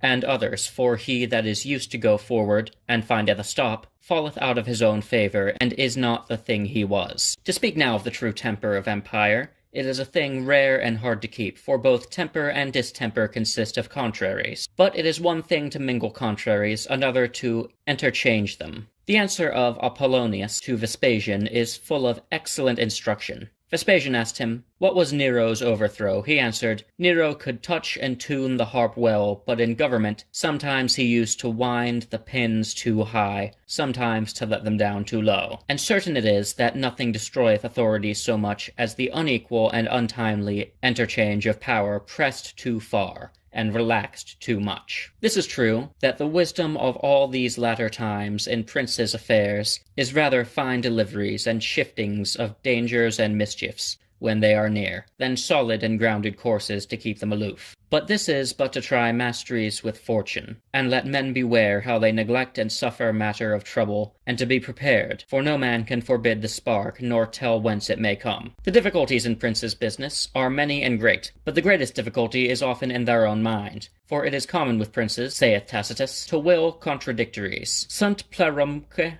regium voluntatis vehementis, and inter se contrariae. For it is the solecism of power to think to command the end, and yet not to endure the mean. Kings have to deal with their neighbors, their wives, their children, their prelates, their clergy, their nobles, their second nobles, or gentlemen, their merchants, their commons, and their men of war. And from all these ariseth dangers, if care and circumspection not be used. First, for their neighbors, there can no general rule be given, the occasions are so variable, save one, which ever holdeth, which is, that princes do keep due sentinel, that none of their neighbors do overgrow so, by increase of territory, by embracing of trade, by approaches or the like, as they become more able to annoy them than they were. And this is generally the work of standing councils to foresee and to hinder it. During that triumvirate of kings, King Henry VIII of England, Francis I, King of France, and Charles V, Emperor, there was such a watch kept that none of the three could win a palm of ground, but the other two would straightwise balance it either by confederation or, if need were, by a war, and would not in any wise take up peace as interest. And the like was done by that league, which Guicciardine saith was the security of Italy, made between Fernandino, king of Naples, Laurentius, Medicis, and Ludovicius Sforza, potentates, the one of Florence, the other of Milan. Neither is of the opinion of some of the schoolmen to be received that a war cannot justly be made but upon a precedent injury or provocation. For there is no question but a just fear of an imminent danger, though there be no blow given, is the lawful cause of war. For their wives, there are cruel examples of them. Livia is infamed for the poisoning of her husband. Roxolana, Soliman's wife, was the destruction of that renowned prince, Sultan Mustafa, and otherwise troubled his house and succession. Edward II of England, his queen, had the principal hand in the deposing and murder of her husband. This kind of danger is then to be feared chiefly when the wives have plots for the raising of their own children, or else that they be adulteresses. For their children, the tragedies, likewise of dangers from them, have been many, and generally the entering of fathers into suspicion of their children hath been ever unfortunate. The destruction of Mustafa that we named before was so fatal to Suleiman's line, as the succession of the Turks from Suleiman until this day is suspended to be untrue, and of strange blood, for that Selimus II was thought to be supposititious. The destruction of Crispus, a young prince of rare towardness, by Constantinus the Great, his father, was in like manner fatal to his house, for both Constantinus and Constans, his sons, died violent deaths, and Constantinus, his other son, died little better, who died, indeed, of sickness, but after that Julianus had taken arms against him. The destruction of Demetrius, son of Philip II of Macedon, turned upon the father, who died of repentance. And many like examples there are, but few or none, where the fathers had good by such distrust, except it were where the sons were up in open arms against them, as was Selimus I against Bayezet, and the three sons of Henry II, King of England. For their prelates, when they are proud and great, there is also danger from them, as it was in the time of Anselmus and Thomas Becket, Archbishops of Canterbury, who with their crosshairs did almost try it with the king's sword. And yet they had to deal with stout and haughty kings William Rufus, Henry I, and Henry II. The danger is not from that state, but where it hath a dependence of foreign authority, or where the churchmen come in, and are elected not by the coalition of the king or particular patrons, but by the people. For their nobles, to keep them at a distance, it is not amiss, but to depress them may make a king more absolute but less safe, and less able to perform anything that he desires. I have noted it in my history of King Henry VII of England, who depressed his nobility, whereupon it came to pass that his times were full of difficulties and troubles. For the nobility, though they continued loyal unto him, yet they did not cooperate with him in his business, so that in effect he was fain to do all things himself. For their second nobles, there is not much danger from them, being a body dispersed. They may sometimes discourse high, but that doth little hurt. Besides, they are a counterpoise to the higher nobility, that they grow not too potent. And lastly, being the most immediate in authority, with the common people, they do best temper popular commotions. For their merchants they are venta porta, and if they flourish not, a kingdom may have good limbs, but will have empty veins, and nourish little. Taxes and imposts upon them do seldom good to the king's revenue, for that he wins in the 100 he lesseth in the shire. The particular rates being increased, but the total bulk of trading rather decreased. For their commons there is little danger from them, except it be where they have great and potent heads, or where you meddle with the point of religion, or their customs, or means of life. For men of war it is a dangerous state, where they live and remain in a body, and are used to donatives, whereof we see examples in the Andazares and Praetorian bands of Rome. But the trainings of men and arming of them in several places and under several commanders, and without donatives, are things of defence and no danger. Princes are like to heavenly bodies, which cause good or evil times, and which have much veneration but no rest. All precepts concerning kings are in effect comprehended in those two remembrances, Memoto quadus homo and Memoto quadus deus, or vice Dei. The one bridleth their power, and the others their will. The Essays of Francis Bacon of Expense. Riches are for spending, and spending for honor and good actions. Therefore extraordinary expense must be limited by the worth of the occasion. For voluntary undoing may be as well for a man's country as for the kingdom of heaven. But ordinary expense ought to be limited by a man's estate, and governed with such good regard as it be within his compass, and not subject to deceit and abuse of servants, and ordered to the best show, that the bills may be less than the estimation abroad. Certainly if a man will keep but of even hand, his ordinary expenses ought to be but the half of his receipts, and if he think to wax rich, but to the third part. It is no baseness for the greatest to descend and look into their own estate. Some forbear it, not upon negligence alone, but doubting to bring themselves into melancholy, in respect they shall find it broken. But wounds cannot be cured without searching. He that cannot look into his own estate at all, had need both choose well those whom he employeth, and change them often, for new are more timorous and less subtle. He that can look into his estate but seldom, it behoveth him to turn all to certainties. A man had need, if he be plentiful in some kind of expense, to be as saving again in some other, as if he be plentiful in diet, to be saving in apparel, if he be plentiful in the hall, to be saving in the stable, and the like. For he that is plentiful in expenses of all kinds will hardly be preserved from decay. In clearing of a man's estate he may as well hurt himself in being too sudden as in letting it run on too long, for hasty selling is commonly as disadvantageable as interest. Besides, he that clears at once will relapse, for finding himself out of straits he will revert to his customs, but he that cleareth by degrees induceth a habit of frugality, and gaineth as well upon his mind as upon his estate. Certainly, who hath estate to repair, may not despise small things, and commonly it is less dishonourable to abridge petty charges than to stoop to petty gettings. A man ought warily begin charges, which once begun will continue, but in matters that return not, he may be more magnificent. The Essays of Francis Bacon of Fortune. It cannot be denied, but outward accidents conduce much to fortune, favour, opportunity, death of others, occasion fitting virtue. But chiefly the mould of a man's fortune is in his own hands. Faber quisque fortunae sue, saith the poet, and the most frequent of external causes is that the folly of one man is the fortune of another, for no man prospers so suddenly as by others' errors. Serpens nisi serpentem commaderit non fit Draco.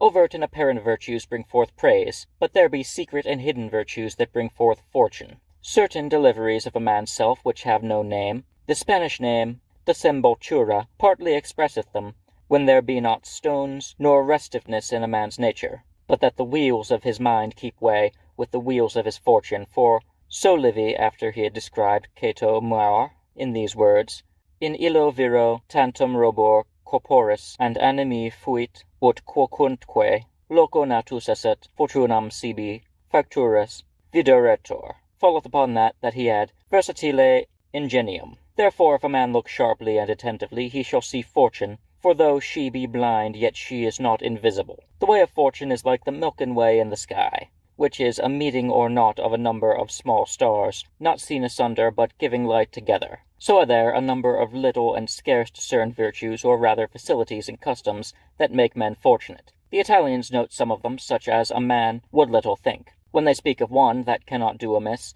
they will throw into his other conditions that he hath poco dimato, and certainly there be not two more fortunate properties than to have a little of the fool and not too much of the honest. Therefore extreme lovers of their country, or masters were never fortunate, neither can they be. For when a man placeth his thoughts without himself, he goeth not his own way. And hasty fortune maketh an entrepreneur and remover. The French hath better, entreprenant or removant. But the exercised fortune maketh the able man. Fortune is to be honoured and respected, and it be but for her daughters, confidence, and reputation. For those two felicity breedeth, the first within a man's self, the latter in others towards him. All wise men to decline the envy of their own fortunes, use to ascribe them to providence and fortune, for so they may be the better assume them, and besides it is greatness in a man to be the care of the higher powers. So Caesar and the pilot in the Tempest, Caesarem portus and fortunam.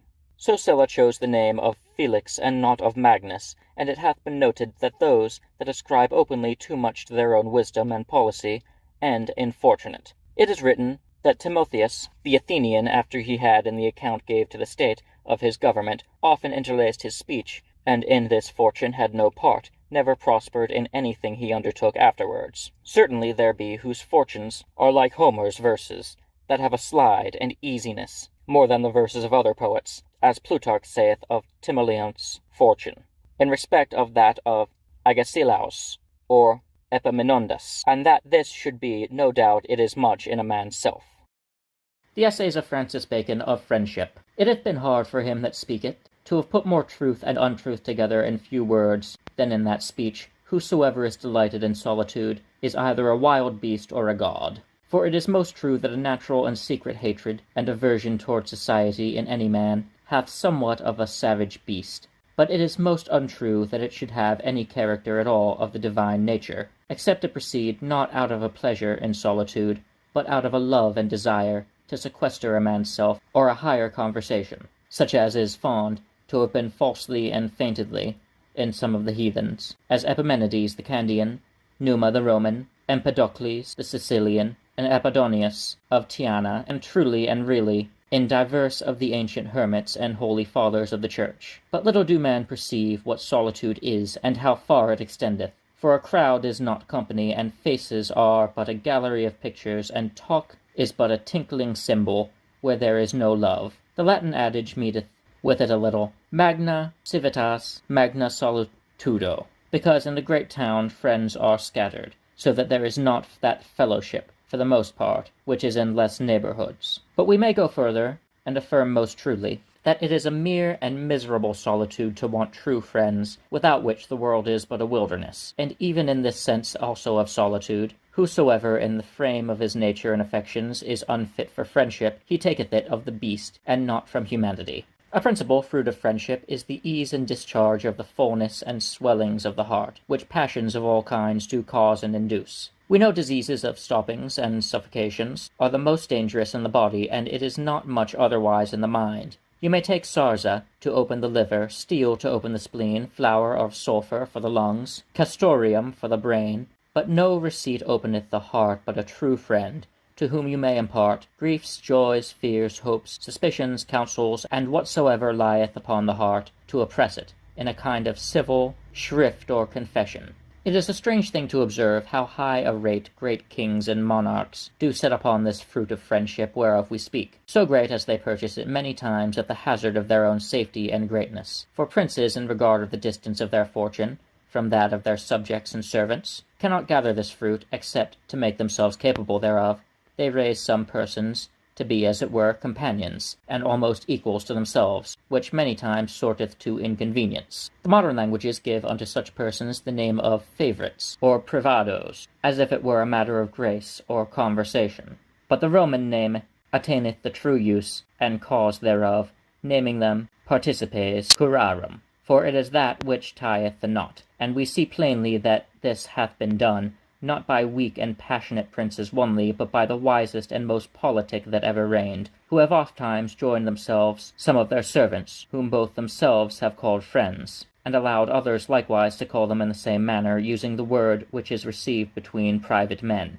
Sylla, when he commanded Rome, raised Pompey, after surnamed the Great, to that height that Pompey vaunted himself for Sylla's overmatch. For when he had carried the consulship for a friend of his against the pursuit of Sylla, and that Sylla did a little resent the threat, and began to speak great, Pompey turned upon him again, and in effect bade him to be quiet, for that more men adored the sun rising than the sun setting, which Julius Caesar, Decimus Brutus, had obtained that interest, as he set him down in his testament for here in remainder after his nephew. And this was the man that had power with him to draw him forth to his death. For when Caesar would have discharged the Senate in regards of some ill presages, and specially a dream of Calpurnia, this man lifted him gently by the arm out of his chair, telling him he hoped he would not dismiss the Senate till his wife had dreamt a better dream. And it seemeth his favour was so great, as Antonius in a letter which is received verbatim in one of Cicero's Philippics, calleth him Venefica a witch, as if he had enchanted Caesar. Augustus raised Agrippa, though of mean birth, to that height as when he consulted with Maecenas about the marriage of his daughter Julia, Maecenas took the liberty to tell him that he must either marry his daughter to Agrippa or take away his life. There was no third way, he had made him so great. With Tiberius Caesar, Cyanus had ascended to that height, as they two were termed and reckoned as a pair of friends. Tiberius in a letter to him saith, Hac pro amicitia nostra non occultavi, and the whole Senate dedicated an altar of friendship as to a goddess in respect of the great dearness of friendship between them two. The like or more was between Septimus Severus and Plautianus, for he forced his eldest son to marry the daughter of Plautianus, and would often maintain Plautianus in doing affronts to his son, and did write also in a letter to the Senate, by these words, I love the man so well, as I wish he may overlive me. Now if these princes had been, as a Trajan, or a Marcus Aurelius, a man might have thought that this had proceeded of an abundant goodness of nature, but being men so wise, of such strength and severity of mind, and so extreme lovers of themselves, as all these were, it proveth most plainly that they found their own felicity, though as great as ever happened to mortal men. But as an half-piece, except they might have a friend to make it entire. And yet, which is more, they were princes that had wives, sons, nephews, and yet all these could not supply the comfort of friendship. It is not to be forgotten what Cominius observeth of his first master, Duke Charles the Hardy, namely, that he would communicate his secrets with none, and least of all those secrets which troubled him most. Whereupon he goeth on and saith, that towards his latter time the closeness did impair and a little perish his understanding. Surely Cominius might have the same judgment also, if it had pleased him, of his second master Louis the 11th, whose closeness was indeed his tormentor. The parable of Pythagoras is dark but true. Corne edito, eat not the heart. Certainly, if a man would give it a hard phrase, those that want friends to open themselves unto are cannibals of their own hearts. But one thing is most admirable, wherewith I will conclude this first fruit of friendship, which is that the communicating of a man's self to his friend works two contrary effects, for it redoubleth joys, and cutteth griefs in halves. For there is no man that imparteth his joys to a friend, but he joyeth the more, and no man that imparteth his griefs to a friend, but he grieveth the less. So that it is in truth of operation upon a man's mind of like virtue, as the alchemists use to attribute to their stone for man's body, that it worketh all contrary effects, but still to the good and benefit of nature. But yet without praying in aid of alchemists, there is a manifest image of this in ordinary course of nature, for in bodies union strengtheneth and cherisheth any natural action, and on the other side weakeneth and dulleth any violent impression, and even so if it is of minds. The second fruit of friendship is healthful and sovereign, for the understanding as the first is for the affections. For friendship maketh indeed a fair day in the affections, from storm to tempests, but it maketh a daylight in the understanding out of darkness and confusion of thoughts. Neither is this to be understood only of faithful counsel, which a man receiveth from his friend. But before you come to that, certain it is, that whosoever hath his mind fraught with many thoughts, his wits and understanding do clarify and break up in the communicating and discoursing with another. He tosseth his thoughts more easily, he marshalleth them more orderly, he seeth how they look when they are turned into words. Finally he waxeth wiser than himself, and that more by an hour's discourse than by a day's meditation.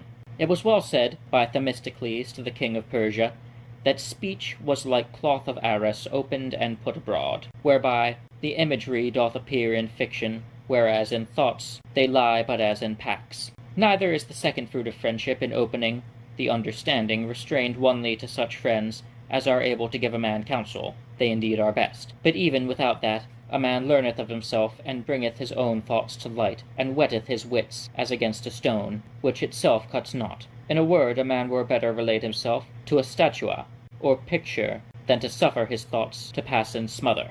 Add now, to make the second fruit of friendship complete, that other point which lieth more open, and falleth within vulgar observation, which is faithful counsel from a friend. Heraclitus said well in one of his Enigmes, dry light is ever the best, and certain it is that the light that a man receiveth by counsel from another is drier and purer than that which cometh from his own understanding and judgment, which is ever infused and drenched in his affections and customs. So as there is as much difference between the counsel that a friend giveth, and that a man giveth himself, as there is between the counsel of a friend and of a flatterer. For there is no such flatterer as is a man's self, and there is no such remedy against flattery of a man's self as the liberty of a friend. Counsel is of two sorts, the one concerning manners, the other concerning business. For the first, the best preservative to keep the mind in health is the faithful admonition of a friend. The calling of a man's self to a strict account is a medicine, sometime too piercing and corrosive. Reading good books of morality is a little flat and dead. Observing our faults in others is sometimes improper for our case. But the best receipt, best, I say, to work, and best to take, is the admonition of a friend. It is a strange thing to behold what gross errors and extreme absurdities many, especially of the greater sort, do commit, for want of a friend, to tell them of them, to the great damage both of their fame and fortune. For as James saith, they are as men that look sometimes into a glass, and presently forget their own shape and favour. As for business, a man may think, if he will, that two eyes see more than one, or that a gamester seeth always more than a looker-on, or that a man in anger is as wise as he that hath said over the 24 letters, or that a musket may be shot off as well upon the arm as upon a rest, and such other fond and high imaginations to think himself all in all. But when all is done, the help of a good counsel is that which settleth business straight. And if any man think that he will take counsel, but it shall be by pieces, asking counsel in one business of one man,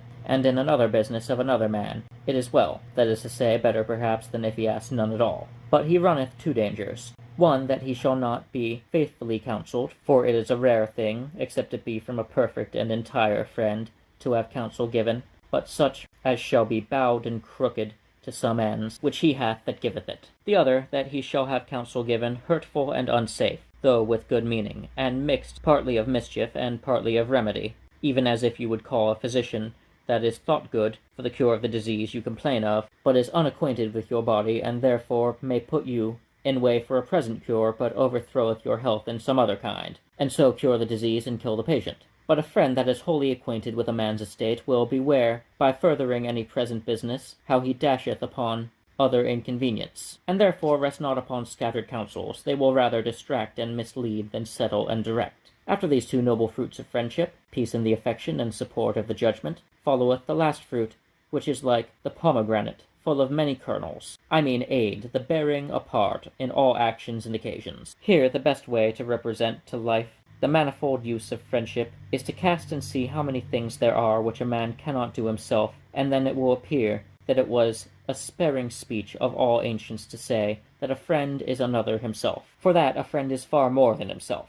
Men have their time, and die many times in desire of some things which they principally take to heart, the bestowing of a child, the finishing of a work, or the like. If a man have a true friend, he may rest almost secure that the care of those things will continue after him, so that a man hath, as it were, two lives in his desires. A man hath a body, and that body is confined to a place, but where friendship is, all offices of life are as it were granted to him and his deputy, for he may exercise them by his friend. How many things are there which a man cannot with any face or comeliness say or do himself? A man can scarce allege his own merits with modesty, much less extol them. A man cannot sometimes brook to supplicate or beg, and a number of the like. But all these things are graceful in a friend's mouth, which are blushing in a man's own. So again a man's person hath many proper relations, which he cannot put off. A man cannot speak to his son but as a father, to his wife but as a husband, to his enemy but upon terms, whereas a friend may speak as the case requires,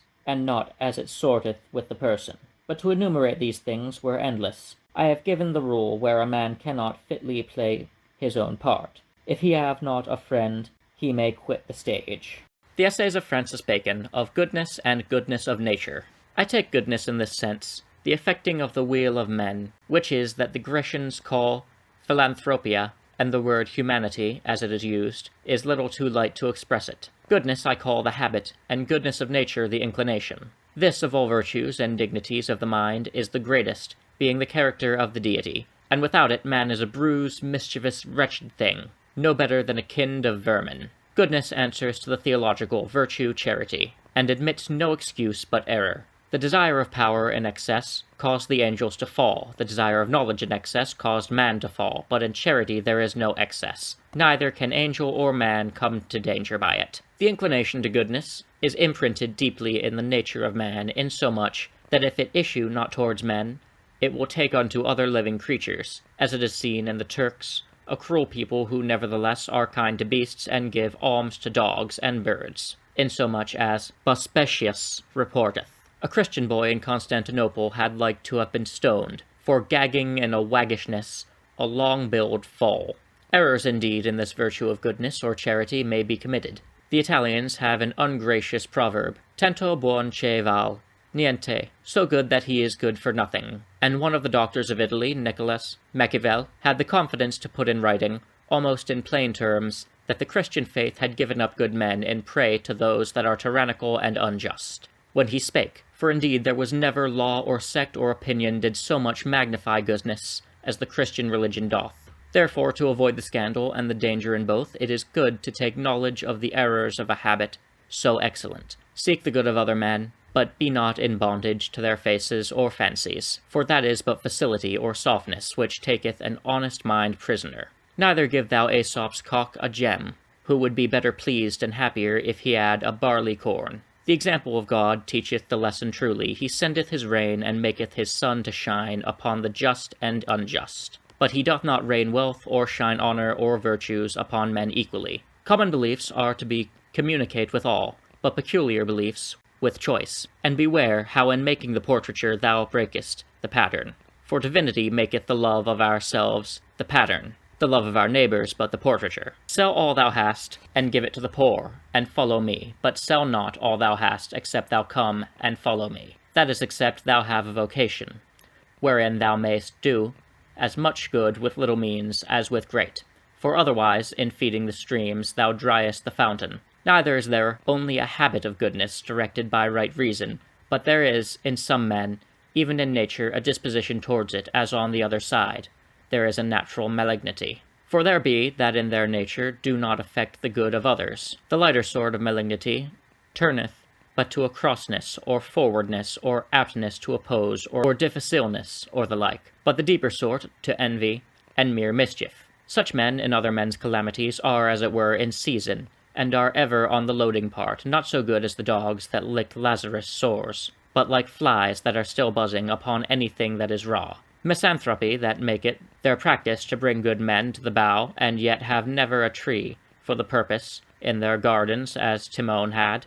Such dispositions are the very errors of human nature, and yet they are of fittest timber to make great politics of. Like to knee timber, that is good for ships that are ordained to be tossed, but not for building houses that shall stand firm. The parts and signs of goodness are many. If a man be gracious and courteous to strangers, it shows he is a citizen of the world, and that his heart is no island, cut off from other lands, but a continent that joins to them, if he be compassionate towards the affections of others. It shows that his heart is like the noble tree that is wounded itself when it gives the balm. If he easily pardons and remits offences, it shows that his mind is planted above injuries, so that he cannot be shot. If he be thankful for small benefits, it shows that he weighs men's minds and not their trash. But above all, if he have St. Paul's perfection that he would wish to be, an anathema from Christ for the salvation of his brethren, it shows much of a divine nature, and a kind of conformity with Christ himself. The Essays of Francis Bacon of Innovations. As the births of living creatures at first are ill-shapen,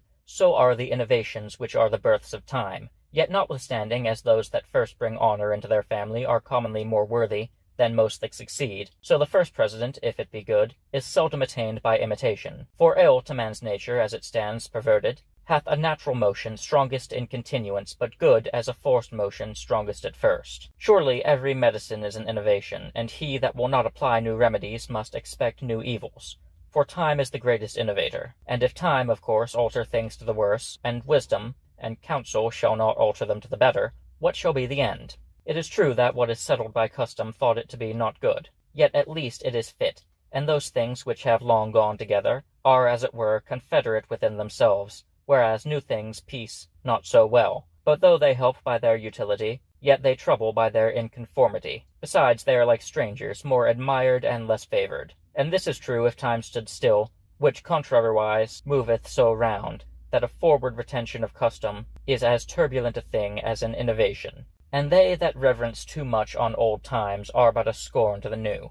It were, therefore, that man and their innovations would follow the example of time itself, which indeed innovateth greatly, but quietly and by degrees, scarce to be perceived. For otherwise whatsoever is new is unlooked for, and ever it mends some and pairs other. And he that is holpen takes it for a fortune, and thanks the time, and he that is hurt for a wrong, and imputeth it to the author. It is good also not to try experiments in states, except the necessary be urgent, or the utility evident, and well to beware that it be reformation that draweth on the change, and not the desire of change that pretendeth the reformation. And lastly, that the novelty, though it be not rejected, yet be held for a suspect, and, as the Scripture saith, that we make a stand upon the ancient way, and then look about us, and discover what is the straight and right way, and so walk in it. The Essays of Francis Bacon, of Marriage and Single Life. He that hath wife and children hath given hostages to fortune, for they are impediments to great enterprises, either of virtue or mischief. Certainly the best works, and of greatest merit for the public, have proceeded from the unmarried or childless men, which, both in affection and means, have married and endowed the public.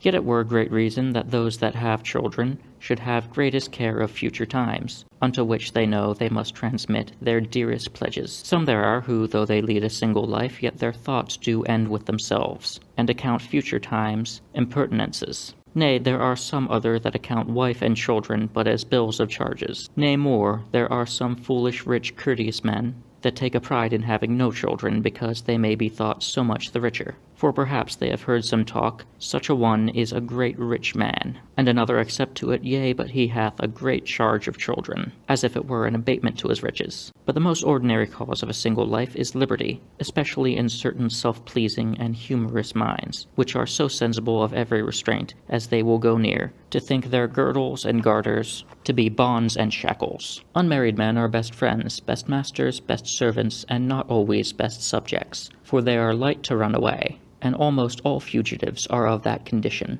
A single life doth well with churchmen, for chastity will hardly water the ground where it must first fill a pool. It is indifferent for judges and magistrates, for if they be facile and corrupt, you shall have a servant 5 times worse than a wife. For soldiers, I find the generals commonly, in their hortatives, put men in mind of their wives and children, and I think that despising marriage, amongst the Turks, maketh the vulgar soldier more base. Certainly, wife and children are a kind of discipline of humanity, and single men, though they be many times more charitable because their means are less exhaust, yet on the other side they are more cruel and hard-hearted, good to make severe inquisitors, because their tenderness is not so oft called upon. Grave natures, led by custom, and therefore constant, are commonly loving husbands. As was said of Ulysses, Feculum suam pretulit immortalitati. Chaste women are often proud and forward, as presuming upon the merit of their chastity. It is one of the best bonds, both of chastity and obedience in the wife, if she think her husband wise, which she will never do if she find him jealous. Wives are young men's mistresses, companions for middle age, and old men's nurses, so as a man may have a quarrel to marry when he will, but yet he was reputed one of the wise men that made answer to the question, when a man should marry, a young man not yet, an elder man not at all. It is often seen that bad husbands have very good wives, whether it be that it raiseth the pride of their husband's kindness when it comes, or that the wives take a pride in their patience. But this never fails, if the bad husbands were of their own choosing against their friends' consent, for then they will be sure to make good their own folly. The Essays of Francis Bacon, of Masks and Triumphs. These things are but toys to come amongst such serious observations, but yet, since princes will have such things, it is better they should be graced with elegancy than dowed with cost. Dancing to song is a thing of great state and pleasure.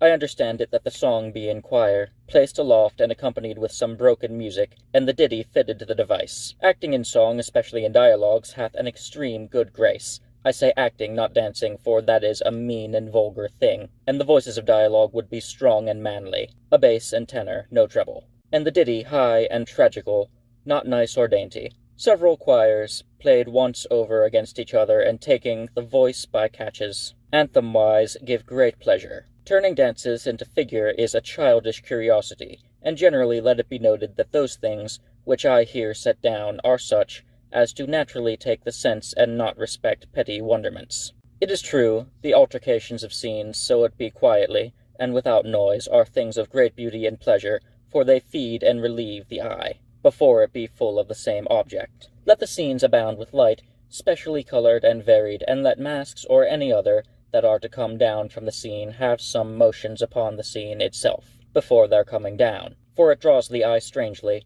and makes it with great pleasure to desire to see that it cannot perfectly discern. Let the songs be loud and cheerful, and not chirpings or pullings. Let the music likewise be sharp and loud and well placed. The colors that show best by candlelight are white, carnation, and the kind of sea-water green, and O's or spangs, as they are of no great cost, so they are of most glory. As for rich embroidery, it is lost and not discerned. Let the suits of the maskers be grateful, and such as become the person when the visors are off, not after examples of known attires, Turk soldiers, mariners, and the like. Let anti-masks not be long, they have been commonly of fools, satyrs, baboons, wild men, antiques, beasts, spirits, witches, Ethiops, pygmies, Turkets, nymphs, rustics, cupids, statues moving, and the like. As for angels, it is not comical enough to put them in anti-masks, and anything that is hideous as devils, giants, is on the other side as unfit. But chiefly that the music of them be recreative, and with some strange changes. Some sweet odors suddenly coming forth without any drops falling are, in such company as there is steam and heat, things of great pleasure and refreshment. Double masks, one of men and another of ladies, addeth state and variety. But all is nothing except the room be kept clear and neat. For justs and tourneys and barriers, the glories of them are chiefly in the chariots, wherein the challengers make their entry, especially if they be drawn with strange beasts, as lions, bears, camels, and the like, or in the devices of their entrance, or in the bravery of their liveries, or in the goodly furniture of their horses and armor. But enough of these toys. The Essays of Francis Bacon of Nature in Men. Nature is often hidden, sometimes overcome, seldom extinguished. Force maketh nature more violent in the return. Doctrine and discourse maketh nature less importune. But custom onely doth alter and subdue nature. He that seeketh victory over his nature, let him not set himself too great nor too small tasks, for the first will make him deceived by often failings, and the second will make him a small proceeder, though by often prevailings. And at the first let him practise with helps as swimmers do with bladders, or rushes. But after a time let him practise with disadvantages as dancers do with thick shoes. For it breeds great perfection if the practice be harder than the use. Where nature is mighty and therefore the victory hard, the degrees had need be. For to stay and arrest nature in time, like to him that would say over and 4 and 20 letters when he was angry, than to go less in quantity. As if one should in forbearing wine come from drinking healths to a draught at a meal. And lastly, to discontinue altogether. But if a man have the fortitude and resolution to enfranchise himself at once, that is the best. Optimus ille animi, vindex, lidentia, pectus vincula qui, rupit, dedoluitque, semel. Neither is the ancient rule amiss to bend nature as a wand to a contrary extreme, whereby to set it right, understanding it where the contrary extreme is no vice. Let not a man force a habit upon himself, with a perpetual continuance, but with some intermission. For both the pause reinforceth the new onset, and if a man that is not perfect be ever in practice, he shall as well practice his errors as his abilities, and induce one habit of both. And there is no means to help this, but by seasonable intermissions. But let not a man trust his victory over his nature too far, for nature will lay buried a great time, and yet revive, upon the occasion or temptation, like as it will with Aesop's damosel, turned from a cat to a woman, who sat very demurely at the board's end till a mouse ran before her. Therefore let a man either avoid the occasion altogether, or put himself often to it, that he may be little moved with it. A man's nature is best perceived in privateness, for there is no affection in passion for that putteth a man out of his precepts, and in a new case or experiment, for there custom leaveth him. They are happy men whose natures sort with their vocations, otherwise they may say, multum incola fuit anima me, when they converse in those things they do not affect. In studies, whatsoever a man commandeth upon himself, let him set hours for it. But whatsoever is agreeable to his nature, let him take no care for any set times, for his thoughts will fly to it of themselves. So as the spaces of other business or studies will suffice. A man's nature runs either to herbs or weeds. Therefore let him seasonably water one and destroy the other. The Essays of Francis Bacon of Nobility. We will speak of nobility first as a portion of an estate, then as a condition of particular persons. A monarchy, where there is no nobility at all, is ever a pure and absolute tyranny, as that of the Turks. For nobility attempers sovereignty and draws the eyes of the people, somewhat aside from the line royal. But for democracies they need it not, and they are commonly more quiet and less subject to sedition than where there are stirps of nobles. For men's eyes are upon the business, and not upon the persons. Or, if upon the persons, it is for the business' sake, as fittest, and not for the flags and pedigree. We see the Switzers last well, notwithstanding their diversity of religion and of cantons, for utility is their bond and not respects. The united provinces of the Low Countries in their government excel, for where there is an equality, the constellations are more indifferent and the payments and tributes more cheerful. A great and potent nobility addeth majesty to a monarch, but diminisheth power, and putteth life and spirit into the people, but presseth their fortune.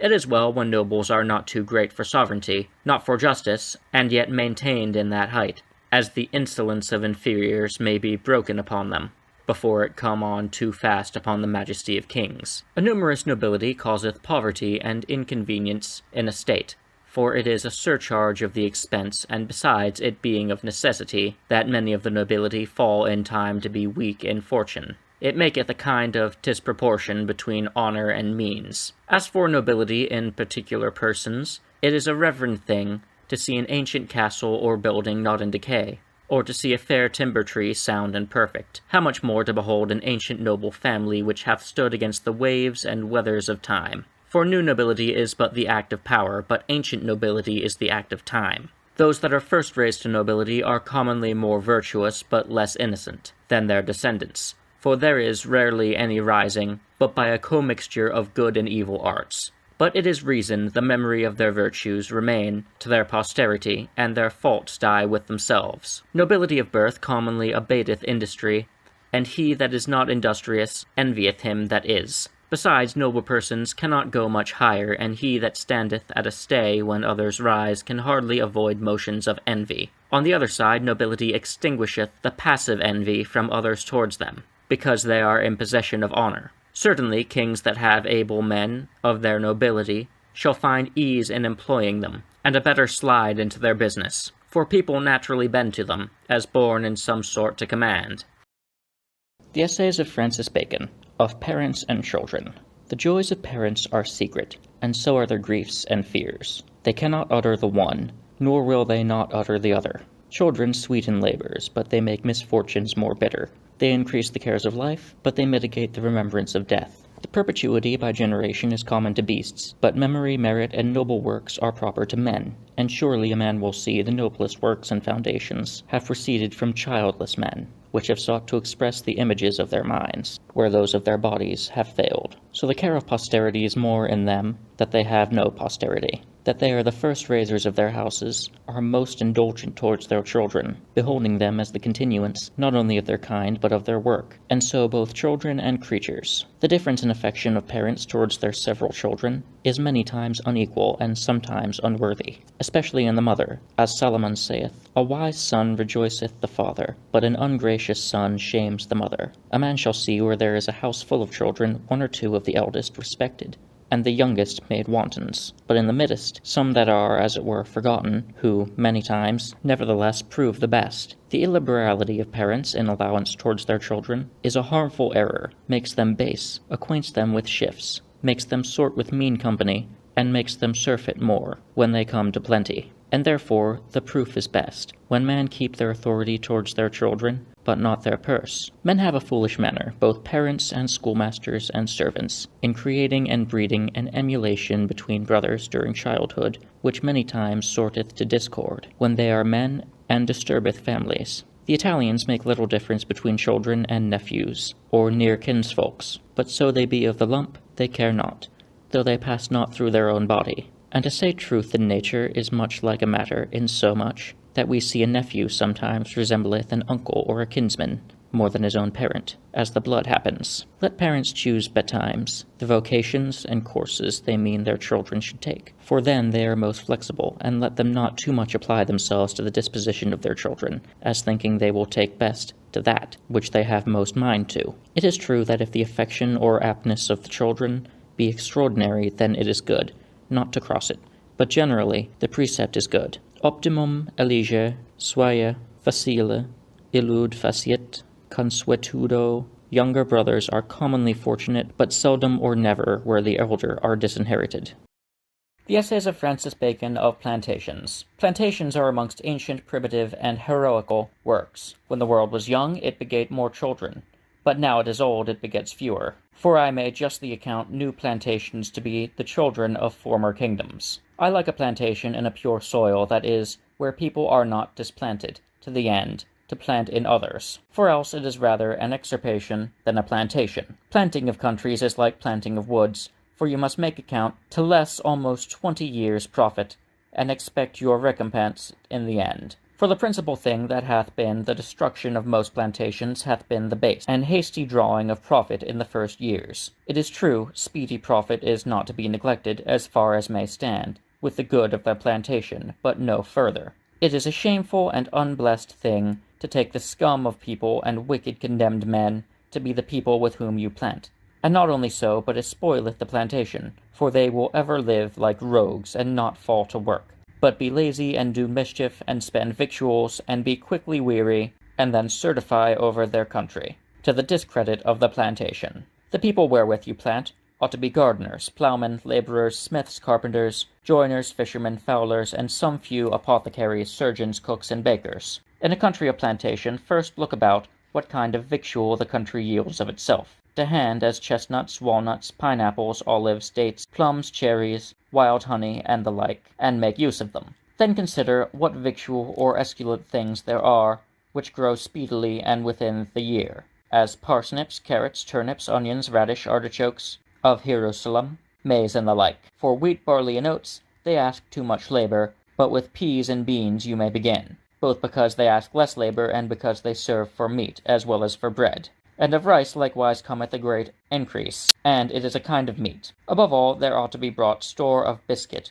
oatmeal, flour, meal, and the like in the beginning, till bread may be had. For beasts or birds take chiefly such as are less subject to diseases and multiply fastest, as swine, goats, cocks, hens, turkeys, geese, house doves, and the like. The victual in plantations ought to be expended almost as in a besieged town, that is, with certain allowance. And let the main part of the ground employed to gardens or corn be to a common stock, and to be laid in and stored up, and then delivered out in proportion. Besides some spots of ground that any particular person will manure for his own private, consider likewise what commodities the soil, where the plantation is, doth naturally yield, that they may some way help to defray the charge of the plantation. So it be not as was said to the untimely prejudice of the main business, as it hath fared with tobacco in Virginia. Wood commonly aboundeth but too much, and therefore timber is fit to be one. If there be iron ore, and streams whereupon to set the mills, iron is a brave commodity where wood is aboundeth. Making a basalt, if the climate be proper for it, would be put in experience. Growing silk, likewise, if any be, is likely commodity.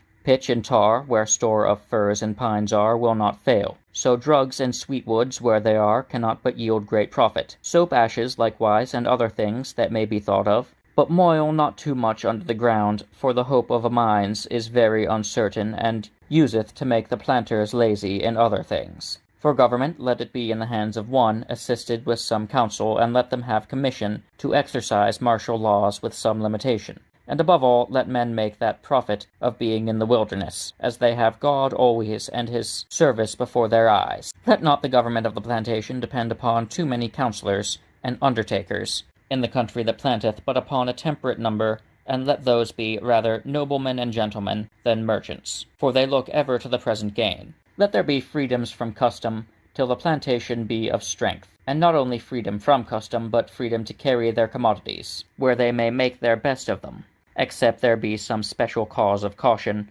Cram not in people by selling too fast company after company, but rather hearken how they waste, and send supplies proportionately, but so as the number may live well on the plantation, not by surcharge be in penury. It hath been a great endangering to the health of some plantations that they have built along the sea and rivers, in marish and unwholesome grounds. Therefore, though you begin there, to avoid carriage and other like discommodities, yet build still rather upwards from the streams than along. It concerneth likewise the health of the plantation that they have good store of salt with them, that they may use it in their victuals when it shall be necessary.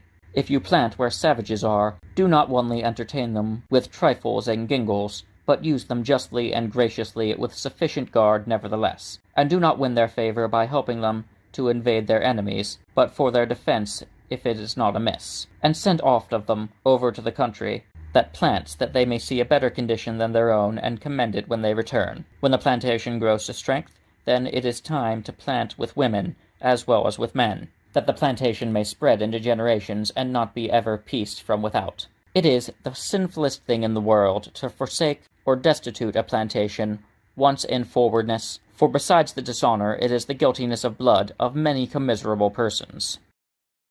The Essays of Francis Bacon of Regiment of Health. There is a wisdom in this beyond the rules of physic. A man's own observation, what he finds good of and what he finds hurt of, is the best physic to preserve health. But it is a safer conclusion to say, this agreeth not well with me, therefore I will not continue it. Than this, I find no offence in this, therefore I may use it. For strength of nature in youth passeth over many excesses, which are owing a man till his age. Discern of the coming on of years, and think not to do the same thing still, for age will not be defied. Beware of sudden change in any great point of diet, and if necessity enforce it, fit the rest to it. For it is a secret both in nature and state, that it is safer to change many things than one. Examine by customs of diet, sleep, exercise, apparel, and the like, and try in anything thou shalt judge hurtful, to discontinue it by little and little. But so as if thou dost find any inconvenience by the change, thou come back to it again, for it is hard to distinguish that which is generally held good and wholesome from that which is good particularly and fit thine own body. To be free-minded and cheerfully disposed at hours of meat and of sleep and of exercise is one of the best precepts of long-lasting. As for the passions and studies of the mind, avoid envy, anxious fears, anger, fretting inwards, subtle and naughty inquisitions, joys and exhilarations in exercise, sadness not communicated. Entertain hopes, mirth rather than joy, variety of delights rather than surfeit of them, wonder and admiration and therefore novelties, studies that fill the mind with splendid and illustrious objects as histories, fables, and contemplations of nature. If you fly physic and health altogether, it will be too strange for your body when you shall need it. If you make it too familiar, it will work no extraordinary effect when sickness cometh. I commend rather some diet for certain seasons than frequent use of physic, except it be grown into a custom. For those diets alter the body more, and trouble it less. Despise no new accident in your body, but ask opinion of it. In sickness respect health principally, and in health action. For those that put their bodies to endure in health may in most sicknesses, which are not very sharp, be cured only with diet and tendering. Celsus could never have spoken it as a physician, had he not been a wise man withal, when he giveth it for one of the great precepts of health and lasting, that a man do vary and interchange contraries, but with an inclination to the more benign extreme, use fasting and full eating, but rather full eating, watching and sleep, but rather sleep, sitting and exercise, but rather exercise, and the like. So shall nature be cherished and yet taught masteries. Some of them are so pleasing and comfortable to the humour of the patient, and they press not the true cure of the disease. And some other are so regular in proceeding according to art for the disease, as they respect not sufficiently the condition of the patient. They take one of a middle temper, or if it may not be found in one man, combine two of either sort, and forget not to call as well the best acquainted with your body as the best reputed of for this facility. The Essays of Francis Bacon, of Revenge. Revenge is a kind of wild justice, which the more man's nature runs to, the more ought law to weed it out. For as for the first wrong, it doth but offend the law, but the revenge of that wrong putteth the law out of office. Certainly, in taking revenge, a man is but even with his enemy, but in passing it over he is superior, for it is a prince's part to pardon. And Solomon, I am sure, saith, It is the glory of a man to pass by an offense. That which is past is gone, and irrevocable, and wise men have enough to do, with things present and to come. Therefore they do but trifle with themselves, that labor in past matters. There is no man doth a wrong for the wrong's sake, but hereby to purchase himself profit or pleasure or honor, or the like. Therefore why should I be angry with a man for loving himself better than me? And if any man should do wrong, merely out of ill nature, why? Yet it is but like the thorn or briar which prick and scratch, because they can do no other. The most tolerable sort of revenge is for those wrongs which there is no law to remedy. But then, let a man take heed, the revenge be such as there is no law to punish, else a man's enemy is still beforehand, and it is 2 for 1. Some, when they take revenge, are desirous the party should know whence it cometh. This is the more generous, for the delight seemeth to be not so much in doing the hurt as in making the party repent. But base and crafty cowards are like the arrow that flieth in the dark. Cosmus, Duke of Florence, had a desperate saying against perfidious or neglecting friends, as if those wrongs were unpardonable. You shall read, saith he, that we are commanded to forgive our enemies, but you never read that we are commanded to forgive our friends. But yet the spirit of Job was in a better tune. Shall we, saith he, take good at God's hands, and not be content to take evil also? And so of friends in a proportion. This is certain, that a man that studieth revenge keeps his own wounds green, which otherwise would heal, and do well. Public revenges are, for the most part, fortunate, as that for the death of Caesar, for the death of Pertinax, for the death of Henry III of France, and many more. But in private revenge it is not so. Nay, rather, vindicative persons live the life of witches, who as they are mischievous, so end they infortunate. The Essays of Francis Bacon of Riches. I cannot call riches better than the baggage of virtue. The Roman word is better, impedimenta. For as the baggage is to an army, so is riches to virtue. It cannot be spared nor left behind, but it hindereth the march. Yea, and the care of it sometimes loseth or disturbeth the victory. Of great riches there is no real use, except to be in the distribution. The rest is but conceit. So saith Solomon, Where much is, there are many to consume it, and what hath the owner but the sight of it with his eyes? The personal fruition in any man cannot reach to feel great riches. There is a custody of them, or a power of dole and donative of them, or a frame of them, but no solid use to the owner. Do you not see what feigned prices are set upon little stones and rarities, and what works of ostentation are undertaken because there might seem to be some use of great riches? But then you will say, they may be of use to buy men out of dangers or troubles. As Solomon saith, riches are as strong a hold in the imagination of the rich man. But this is excellently expressed, that it is in imagination and not always in fact, for certainly great riches have sold more men than they have bought out. Seek not proud riches, but such as thou mayst get justly, use soberly, distribute cheerfully, and leave contentedly. Yet have no abstract nor friarly contempt of them, but distinguish, as Cicero saith well of Rabirius Posthumus, in studio re amplificande apparabat non auritie praedam sed instrumentum bonitati quaeri. Hearken also to Solomon, and beware of hasty gatherings of riches. Qui festinat ad divitias non erit insons. The poets feign that when Plutus, which is riches, is sent from Jupiter, he limps and goes slowly, but when he is sent from Pluto he runs, and is swift of foot, meaning that riches gotten by good means and just labor pay slowly, but when they come by the death of others, as by the course of inheritance, testaments, and the like, they come tumbling upon a man. But it might be applied likewise to Pluto, taking him for the devil, for when riches come from the devil, as by fraud and oppression and unjust means, they come upon speed. The ways to enrich are many, and most of them foul. Parsimony is one of the best, and yet is not innocent, for it withholdeth men from works of liberality and charity. The improvement of the ground is the most natural obtaining of riches, for it is our great mother's blessing, the earth's, but is slow. And yet where men of great wealth do stoop to husbandry, it multiplieth riches exceedingly. I knew a nobleman in England that had the greatest audits of any man in my time, a great grazier, a great sheepmaster, a great timberman, a great collier, a great cornmaster, a great leadman, and so of iron, and a number of the like points of husbandry, so as the earth seemed a sea to him in respect of the perpetual importation. It was truly observed by the one that himself came very hardly to a little riches and very easily to great riches. For when a man's stock is come to that he can expect the prime of markets and overcome these bargains, which for their greatness are few men's money, and be partner in the industries of younger men, he cannot but increase mainly. The gains of ordinary trades and vocations are honest and furthered by two things chiefly, by diligence and by a good name, for good and fair dealing. But the gains of bargains are of a more doubtful nature when men shall wait upon others' necessity, broke by servants and instruments to draw them on, put off others cunningly that would be better chapmen, and the like practices which are crafty and naught. As for the chopping of bargains, when a man buys not to hold, but to sell over again, that commonly grindeth double, but upon the seller and upon the buyer. Sharings do greatly enrich if the hands be well chosen that are trusted. Usury is the certainest means of gain, though one of the worst, and that whereby a man doth eat his bread in suder vultus alieni, and besides doth plough upon Sundays. But yet certain though it be, it hath flaws, for that the scriveners and brokers do value unsound men to serve their own turn.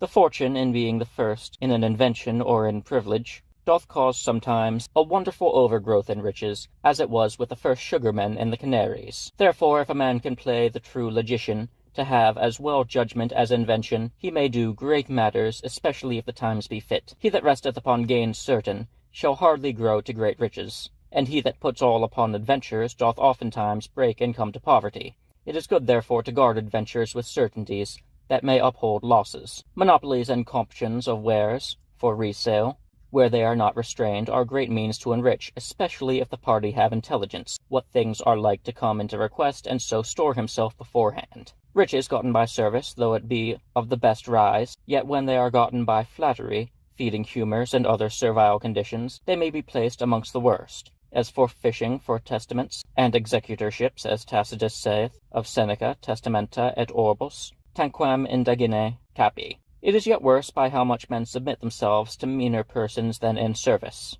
Believe not much in them that seem to despise riches, for they despise them that despair of them, and none worse when they come to them. Be not pennywise. Riches have wings, and sometimes they fly away of themselves, sometimes they must be set flying to bring in more. Men leave their riches either to their kindred or to the public, and moderate portions prosper best in both. A great state left to an heir is as a lure to all the birds of prey round about to seize on him if he be not the better stablished in years and judgment. Likewise glorious gifts and foundations are like sacrifices without salt, and but the painted sepulchres of alms, which soon will putrefy and corrupt inwardly. Therefore measure not thine advancements by quantity, but frame them by measure, and defer not charities till death. For certainly, if a man weigh it rightly, he that doth so is rather liberal of another man's than of his own.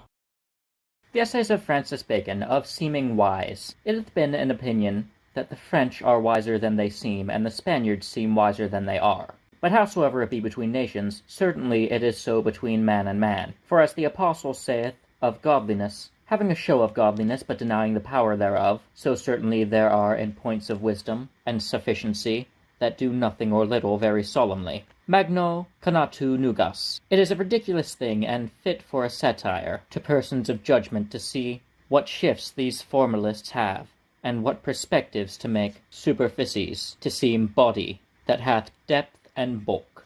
Some are so close and reserved that they will not show their wares, but by a dark light, and seem always to keep back somewhat, and when they know within themselves they speak that they do not well know, would nevertheless seem to others to know of that which they may not well speak. Some help themselves with countenance and gesture, and are wise by signs, as Cicero saith of Piso, that when he answered him, he fetched one of his brows up to his forehead, and bent the other down to his chin. Respondes altero ad frontem, sublato, altero ad mantum, depresso, supercilio, crudelitatem, tibi non placere. Some think to bear it by speaking a great word and being peremptory, and go on and take by admittance that which they cannot make good. Some whatsoever is beyond their reach will seem to despise or make light of it as impertinent or curious, and so would have their ignorance seem judgment. Some are never without a difference, and commonly by amusing men with a subtlety blanch the matter, of whom Agellius saith, hominum delirium qui verborum minutiges rerum frangit pondera. of which kind also Plato in his Protagoras bringeth in prodigus, in scorn, and make him a speech, and maketh him make a speech, that consisteth of distinctions from the beginning to the end. Generally such men in all deliberations find ease to be of the negative side, and affect a credit to object and foretell difficulties. For when propositions are denied, there is an end of them, but if they be allowed, it requireth a new work, which false point of wisdom is the bane of business. To conclude, there is no decaying merchant, or inward beggar, hath so many tricks to uphold the credit of their wealth, as these empty persons have to maintain the credit of their sufficiency. Seeming wise men may make shift to get opinion, but let no man choose them for employment. For certainly you are better to take for business a man somewhat absurd than over formal. The Essays of Francis Bacon, of Superstition. It were better to have no opinion of God at all, than such an opinion as is unworthy of him. For the one is unbelief, the other is contumely, and certainly superstition is the reproach of the deity. Plutarch saith well to that purpose. Surely, saith he, I had rather a great deal men should say there was no such man at all as Plutarch, than that they should say there was one Plutarch that would eat his children as soon as they were born. As the poets speak of Saturn, and as the contumely is greater towards God, so the danger is greater towards men. Atheism leaves a man to sense, to philosophy, to natural piety, to laws, to reputation, all which may be guides to an outward moral virtue, though religion were not. But superstition dismounts all these, and erecteth an absolute monarchy in the minds of men. Therefore atheism did never perturb states, for it makes men wary of themselves as looking no further, and we see the times inclined to atheism, as the time of Augustus Caesar, were civil times. But superstition hath been the confusion of many states, and bringeth in a new primum mobile, that ravisheth all spheres of government. The master of superstition is the people, and in all superstition wise men follow fools, and arguments are fitted to practice in a reversed order. It was gravely said by some of the prelates in the Council of Trent, where the doctrine of the schoolmen bar great sway, that the schoolmen were like astronomers, which did feign eccentrics and epicycles, and such engines of orbs to save the phenomena, though they knew there were no such things, and in like manner that the schoolmen had framed a number of subtle and intricate axioms and theorems to save the practice of the Church. The causes of superstition are pleasing and sensual rites and ceremonies, excess of outward and farcical holiness, over great reverence of traditions, which cannot but loathe the Church, the stratagems of prelates for their own ambition and lucre, the favouring too much of good intentions, which openeth the gate to conceits and novelties, the taking an aim at divine matters by human, which cannot but breed a mixture of imaginations, and lastly, barbarous times, especially joined with calamities and disasters. Superstition without a veil is a deformed thing, for as it addeth deformity to an ape, to be so like a man, so the similitude of superstition to religion makes it the more deformed. And as wholesome meat corrupteth to little worms, so good forms and orders corrupt into a number of petty observances. There is a superstition in avoiding superstition, when men think to do best, if they go furthest from the superstition formerly received. Therefore care would be had, that, as it fareth in ill purgings, the good be not taken away with the bad, which commonly is done when the people is the reformer.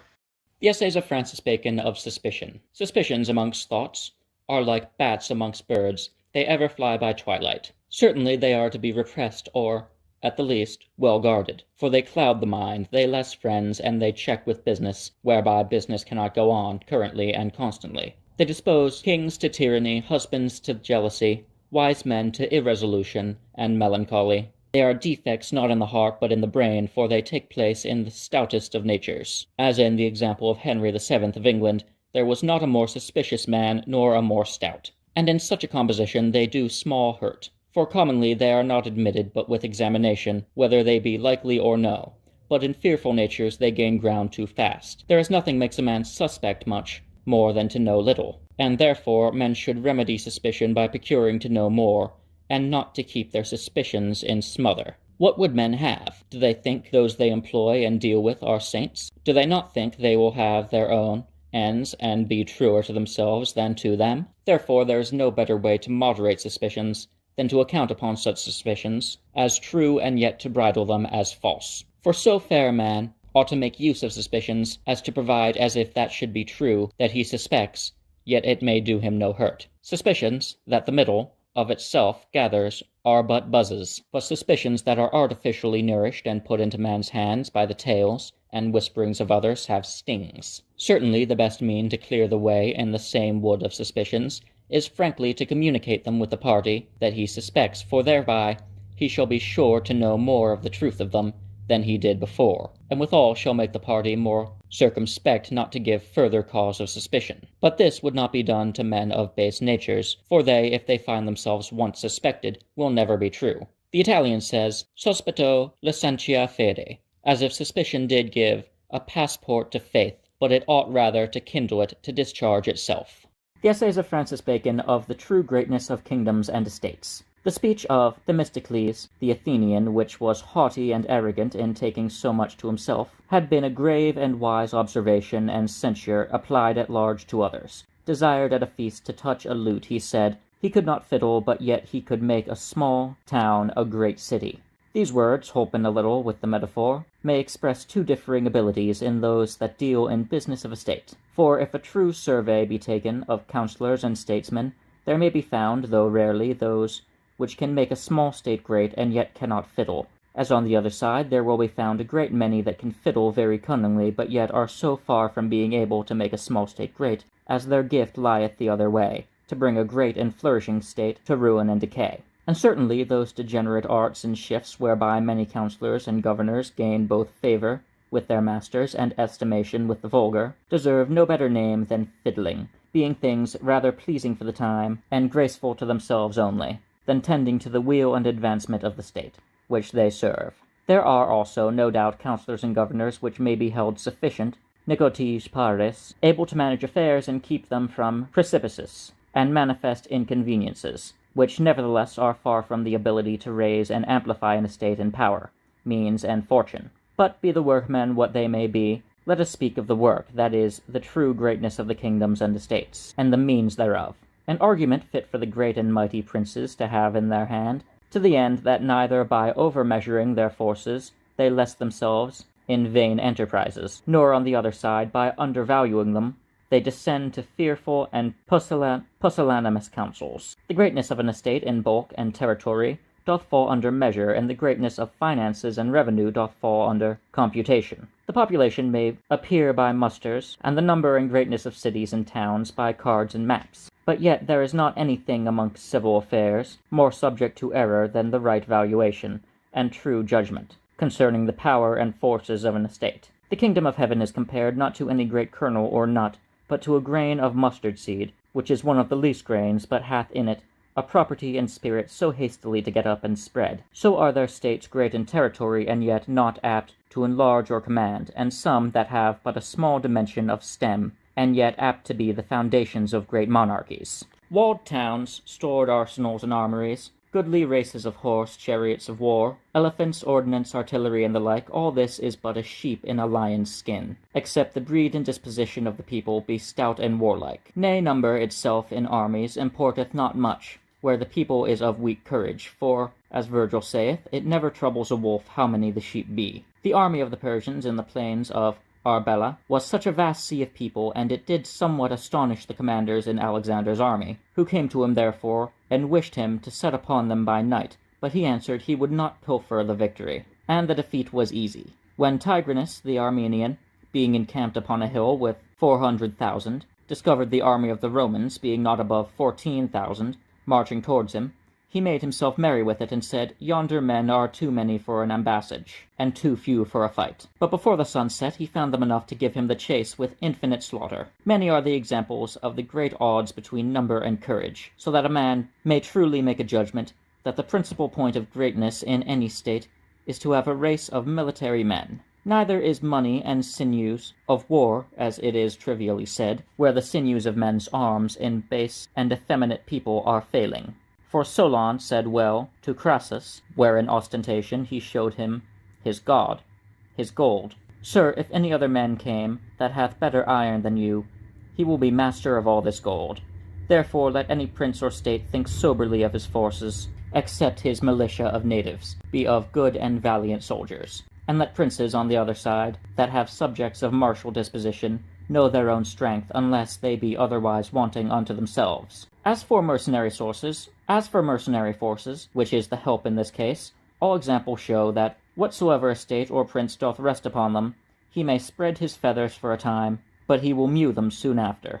The blessing of Judah and Issachar will never meet, that the same people or nation should be both the lion's whelp and the ass between burthens. Neither will it be that a people overlaid with taxes should ever become valiant and martial. It is true that taxes levied by consent of the estate do abate men's courage less, as it hath been seen notably in the estates, as it hath been seen notably in the excises of the Low Countries, and in some degree in the subsidies of England. You must note that we speak now of the heart, and not of the purse, so that although the same tribute and tax laid by consent or by imposing be all one to the purse, yet it works diversely upon the courage, so that you may conclude that no people overcharged with tribute is fit for empire. Let states that aim at greatness take heed how their nobility and gentlemen do multiply too fast, for that maketh the common subject grow to be a peasant, and base swain, driven out of heart, and in effect but the gentleman's labourer, even as you may see in coppice woods. If you leave your saddles too thick, you shall never have clean underwood,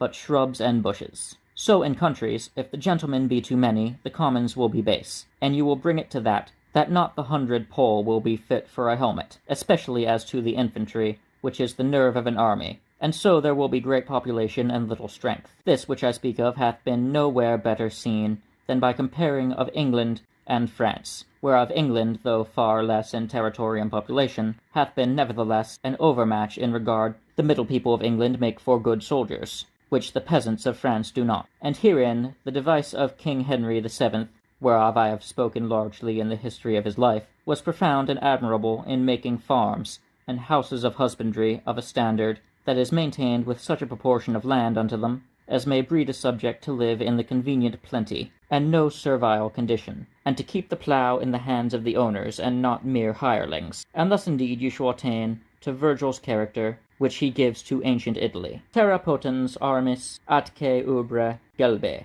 Neither is that state, which for anything I know, is almost peculiar to England, and hardly to be found anywhere else, except it be perhaps in Poland, to be passed over. I mean the state of free servants and attendants upon noblemen and gentlemen, which are no ways inferior unto the yeomanry for armies, and therefore out of all question the splendour and magnificence and great retinues and hospitality of noblemen and gentlemen received into custom, doth much conduce unto martial greatness, whereas, contrariwise, the close and reserved living of noblemen and gentlemen causeth a penury of military forces. By all means it is to be procured that the trunk of Nebuchadnezzar's tree of monarchy be great enough to bear the branches and the boughs, that is, that the natural subjects of the crown or state bear a sufficient proportion to the stranger subjects that they govern. Therefore all states that are liberal of naturalization towards strangers are fit for empire. For to think that a handful of people can, with the greatest courage and policy in the world,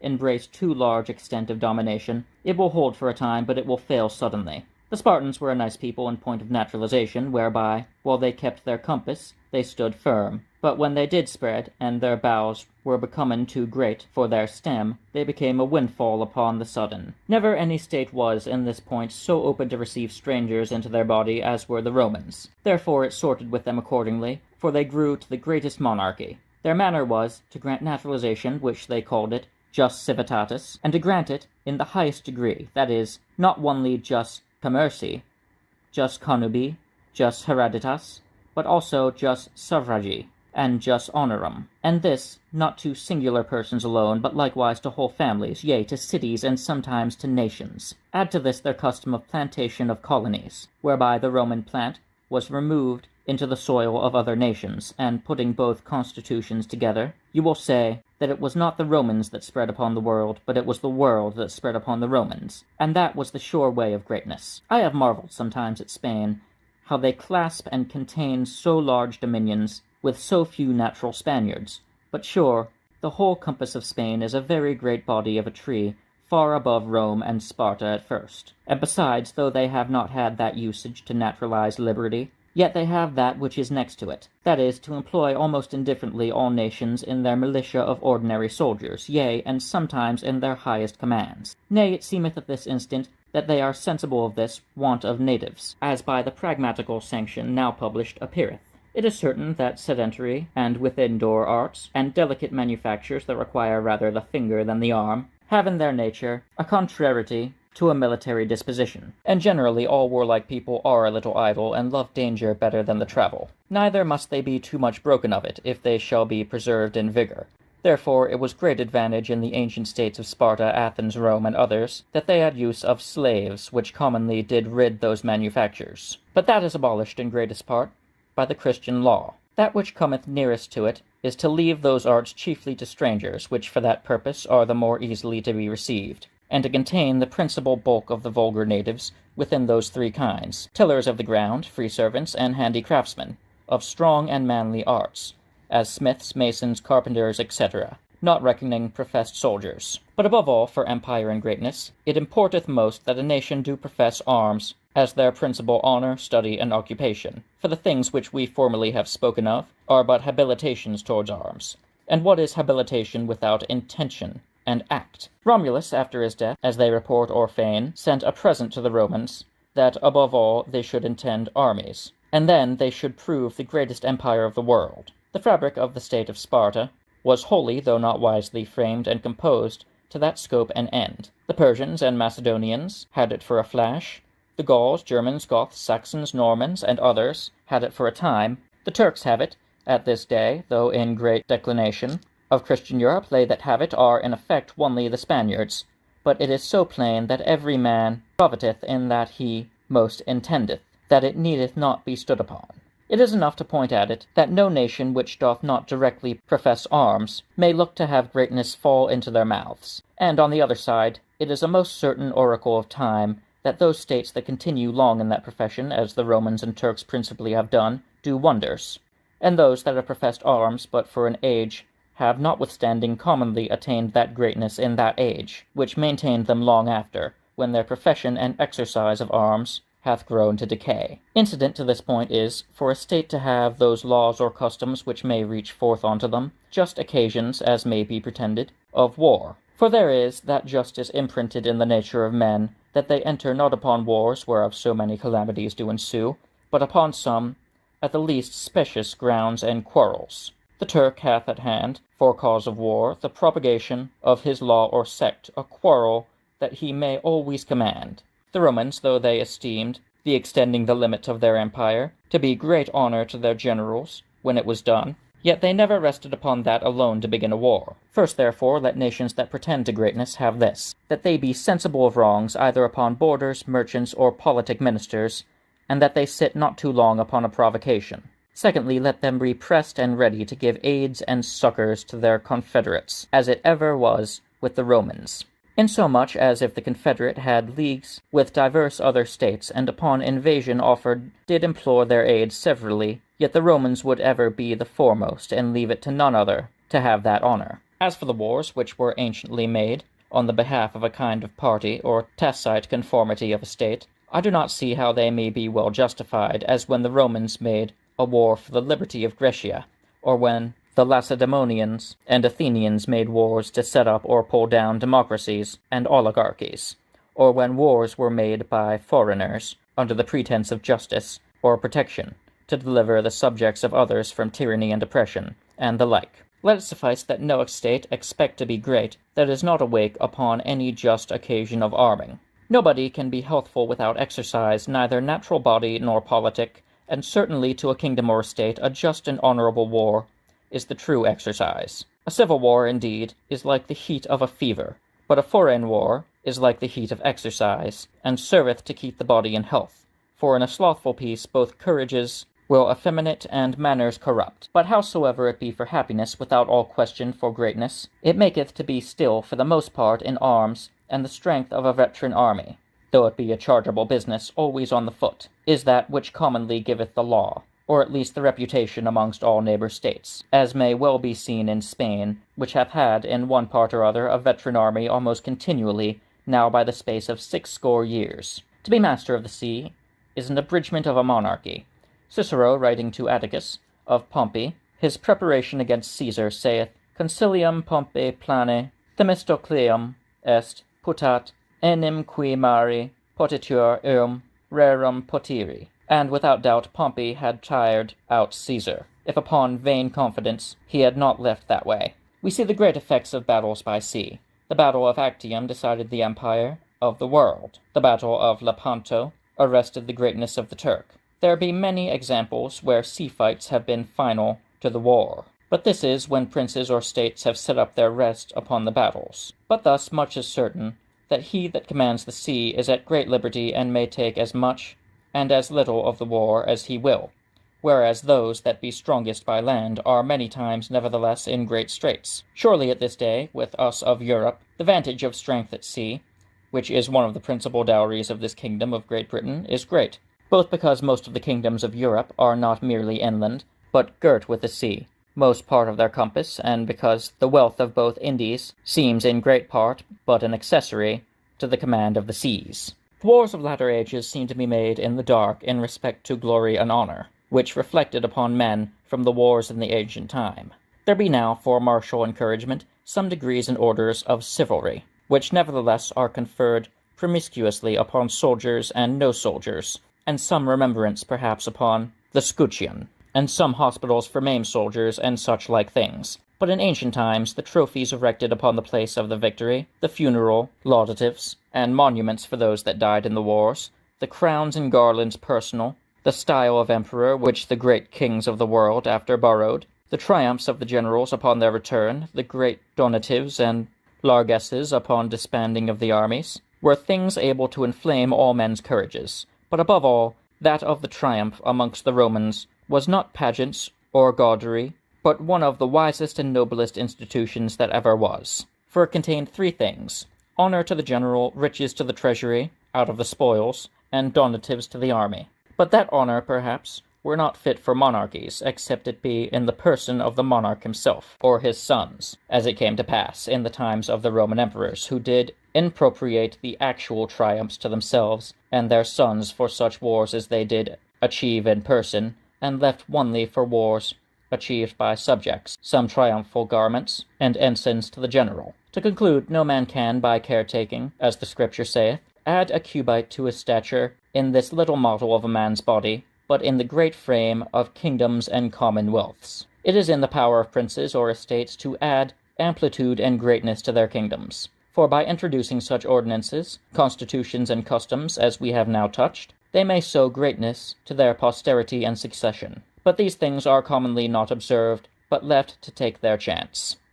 The Essays of Francis Bacon of Travail. Travail is the younger sort, in a part of education, in the elder a part of experience. He that travaileth into a country before he had some entrance into the language, goeth to school and not to travail. That young man travail under some tutor or grave servant, I allow well, so that he be such a one that hath the language, and hath been in the country before, whereby he may be able to tell them what things are worthy to be seen in the country where they go, what acquaintances they are to seek, what exercises or discipline the place yieldeth, for else young men shall go hooded and look abroad little. It is a strange thing that in sea voyages, where there is nothing to be seen but sky and sea, men should make diaries, but in land travel, wherein so much is to be observed, for the most part, they admit it, as if chance were fitter to be registered than observation. Let diaries therefore be brought in use. The things to be seen and observed are the courts of princes, especially when they give audience to ambassadors, the courts of justice while they sit and hear causes,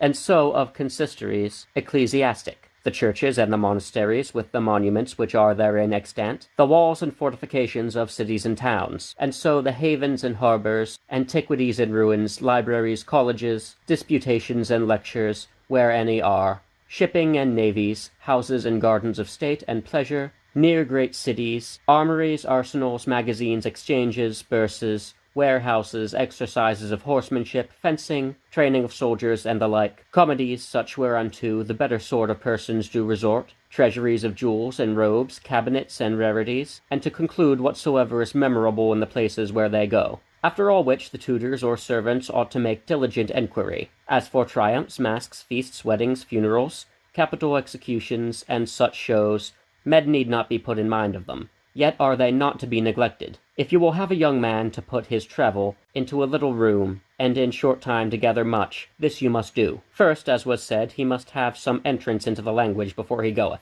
Then he must have such a servant or tutor as knoweth the country, as was likewise said. Let him carry with him also some card or book describing the country where he travelleth, which will be a good key to his enquiry. Let him keep also a diary. Let him not stay long in one city or town, more or less as the place deserveth, but not long. Nay, when he stayeth in one city or town, let him change his lodging from one end and part of the town to another, which is a great adamant of acquaintance. Let him sequester himself from the company of his countrymen, and diet in such places where there is good company of the nation, where he travelleth.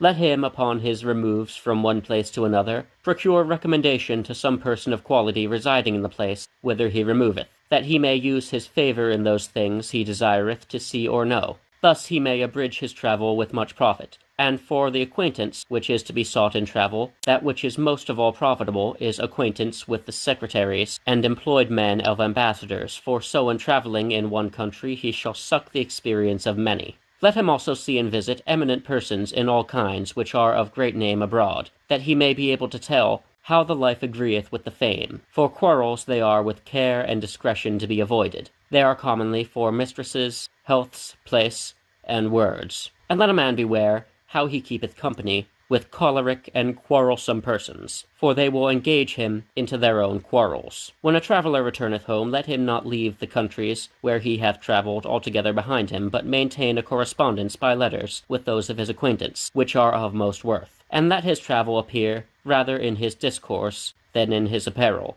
or gesture. And in his discourse let him be rather advised in his answers than forwards to tell stories. And let it appear that he doth not change his country manners for those of foreign parts, but onely prick in some flowers of that he hath learned abroad into the customs of his own country.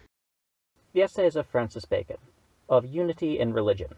Religion being the chief band of human society, it is a happy thing when itself is well contained within the true band of unity. The quarrels and divisions about religion were evils unknown to the heathen. The reason was, because the religion of the heathen consisted rather in rites and ceremonies than in any constant belief. For you may imagine what kind of faith theirs was, when the chief doctors and fathers of their church were the poets. But the true God hath this attribute, that he is a jealous God, and therefore his worship and religion will endure no mixture nor partner. We shall therefore speak a few words concerning the unity of the Church. What are the fruits thereof, what the bounds, and what the means? The fruits of unity, next unto the well-pleasing of God, which is all in all, are two, the one towards those that are without the Church, the other towards those that are within. For the former, it is certain that heresies and schisms are of all others the greatest scandals, yea, more than corruption of manners. For as in the natural body, a wound or solution of continuity is worse than a corrupt humor, so in the spiritual, so that nothing doth so much keep men out of the church, and drive men out of the church, as breach of unity. And therefore, whensoever it cometh to that pass, that one saith, Ecce in deserto, another saith, Ecce in penetralibus, that is, when some men seek Christ in the conventicles of heretics, and others in the outward face of a church, that voice had need continually to sound in men's ears, Nolite exire, go not out. The doctor of the Gentiles, the propriety of whose vocation drew him to have a special care of those without, saith, If an heathen come in, and hear you speak with several tongues, will he not say that you are mad? And certainly it is little better, when atheists and profane persons do hear of so many discordant and contrary opinions in religion, it doth avert them from the church, and maketh them to sit down in the chair of the scorners. It is but a light thing to be vouched in so serious a manner, but yet it expresseth well the deformity. There is a master of scoffing, that in his catalogue of books of a feigned library sets down his title of a book, The Morris Dance of Heretics. For indeed every sect of them hath a divers posture, for cringe by themselves, which cannot but move derision, in worldlings and depraved politics, who are apt to condemn holy things. As for the fruit towards those that are within, it is peace, which containeth infinite blessings. It establisheth faith, it kindleth charity. The outward peace of the church distilleth into peace of conscience, and it turneth the labours of writing and reading, of controversies, into treaties of mortification and devotion. Concerning the bounds of unity, the true placing of them importeth exceedingly. There appear to be two extremes, for to certain zealots All speech of pacification is odious. Is it peace, Jehu? What hast thou to do with peace? Turn thee behind me. Peace is not the matter, but following and party. Contrariwise, certain Laodiceans and lukewarm persons think they may accommodate points of religion by middle ways, and taking part of both, and witty reconcilements, as if they would make an arbitrament between God and man. But these extremes are to be avoided, which will be done if the League of Christians, penned by our Saviour himself, were in the 2 cross clauses thereof, soundly and plainly expounded. He that is not with us is against us, and again, he that is not against us is with us. This is, if the points fundamental and of substance in religion were truly discerned, and distinguished from points not merely of faith, but of opinion, order, or good intention. There is a thing that may seem to many a matter trivial and done already, but if it were done less partially, it would be embraced more generally. Of this I may give only this advice, according to my small model. Men ought to take heed of rending God's church by 2 kinds of controversies. The one is, when the matter of the point controverted is too small and light, not worth the heat and strife about it, kindled only by contradiction. For, as it is noted by one of the fathers, Christ's coat indeed had no seam, but the church's vesture was of divers colours. Wheresoupon he saith, In vest varieties sit, caesura non sit. They be 2 things, unity and uniformity. The other is, when the matter of the point controverted is great, but it is driven to an over-great subtlety and obscurity, so that it becometh a thing rather ingenious than substantial. A man that is of judgment and understanding shall sometimes hear ignorant men differ, and know well within himself that those which so differ mean one thing, and yet they themselves would never argue. And if it come so to pass, in that distance of judgment, which is between man and man, shall we not think that God above, that knows the heart, doth not discern that frail men, in some of their contradictions, intend the same thing, and accepteth of both? The nature of such controversies is exceedingly well expressed by St. Paul in the warning and precept that he giveth concerning the same. De vita profanas vocum novitates, and oppositions falsae nominis scientiae. Men create oppositions which are not, and put them into new terms, so fixed, whereas the meaning ought to govern the term. The term, in effect, governeth the meaning. There be also 2 false pieces, or unities. The one, when the piece is grounded, but upon an implicit ignorance, for all colours will agree in the dark. The other, when it is pieced up upon a direct admission of contraries, in fundamental points. For truth and falsehood in such things are like the iron and clay in the toes of Nebuchadnezzar's image. They may cleave, but they will not incorporate. Concerning the means of procuring unity, men must beware that in the procuring or muniting of religious unity, they do not dissolve and deface the laws of charity and of humane society. There be 2 swords amongst Christians, the spiritual and temporal, and both have their due office and place in the maintenance of religion. But we may not take up the 3rd sword, which is Mahomet's sword, or like unto it, that is, to propagate religion by wars, or by sanguinary persecutions, to force consciences, except it be in cases of overt scandal, blasphemy, or intermixture of practice against the state, much less to nourish seditions, to authorize conspiracies and rebellions, to put the sword into people's hands, and the like, tending to the subversion of all government, which is the ordinance of God. For this is but to dash the first table against the second, and so to consider men as Christians, as we forget that they are men. Lucretius the poet, when he beheld the act of Agamemnon, that could endure the sacrificing of his own daughter, exclaimed, Tantum religio potuit suadern malorum. What would he have said if he had known of the massacre in France, or the powder treason of England? He would have been 7 times more epicure and atheist than he was. For as the temporal sword is to be drawn with great circumspection in cases of religion, so it is a thing monstrous to put into the hands of common people. Let that be left unto the Anabaptists and other furies. It was great blasphemy when the devil said, I will ascend and be like the highest. But it is greater blasphemy to personate God, and bring him in saying, I will descend and be like the prince of darkness. And what is it better, to make the cause of religion, to descend to the cruel, execrable actions of murdering princes, butchery of people, and subversion of states and governments? Surely this is to bring down the Holy Ghost instead of the likeness of a dove. in the shape of a vulture, or raven, and to set out the bark of a Christian church, a flag of a bark of pirates and assassins. Therefore it is most necessary that the Church by doctrine and decree, princes by their sword, and all learnings, both Christian and moral, as by their mercury rod, do damn and send to hell for ever those facts and opinions tending to the support of the same, as hath been already in good part done. Surely in councils concerning religion, that counsel of the apostle would be prefixed, Ira hominis non implet justitiam Dei, and it was notable observation of a wise father, and no less ingeniously confessed, that those which held and persuaded pressure of consciences were commonly interest therein, themselves for their own ends. The Essays of Francis Bacon of Usury. Many have made witty invectives against usury.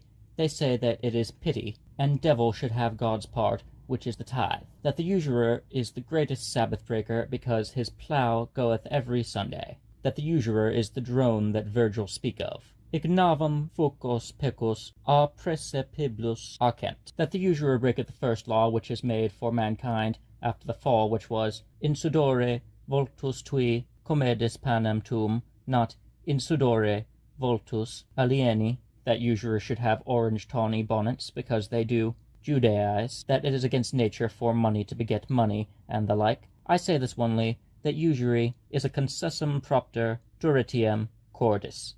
For since there must be borrowing and lending, and men are so hard of heart, they will not lend freely. Usury must be permitted. Some others have made suspicious and cunning propositions of banks, discovery of men's estates, and other inventions, but few have spoken of usury usefully. It is good to set before us the incommodities and commodities of usury, that the good may be either weighed out or called out, and warily to provide that while we make forth to that which is better, we meet not with that which is worse. The discommodities of usury are, first, that it makes fewer merchants, for were it not for this lazy trade of usury, money would not lie still, but would in great part be employed upon merchandising, which is the vena porta of wealth in a state. The second is that it makes poor merchants, for as a farmer cannot husband his ground so well if he sit at a great rent, so the merchant cannot drive his trade so well if he sit at a great usury. The third is incident to the other two, and that is the decay of customs of kings or states which ebb or flow with merchandising. The fourth,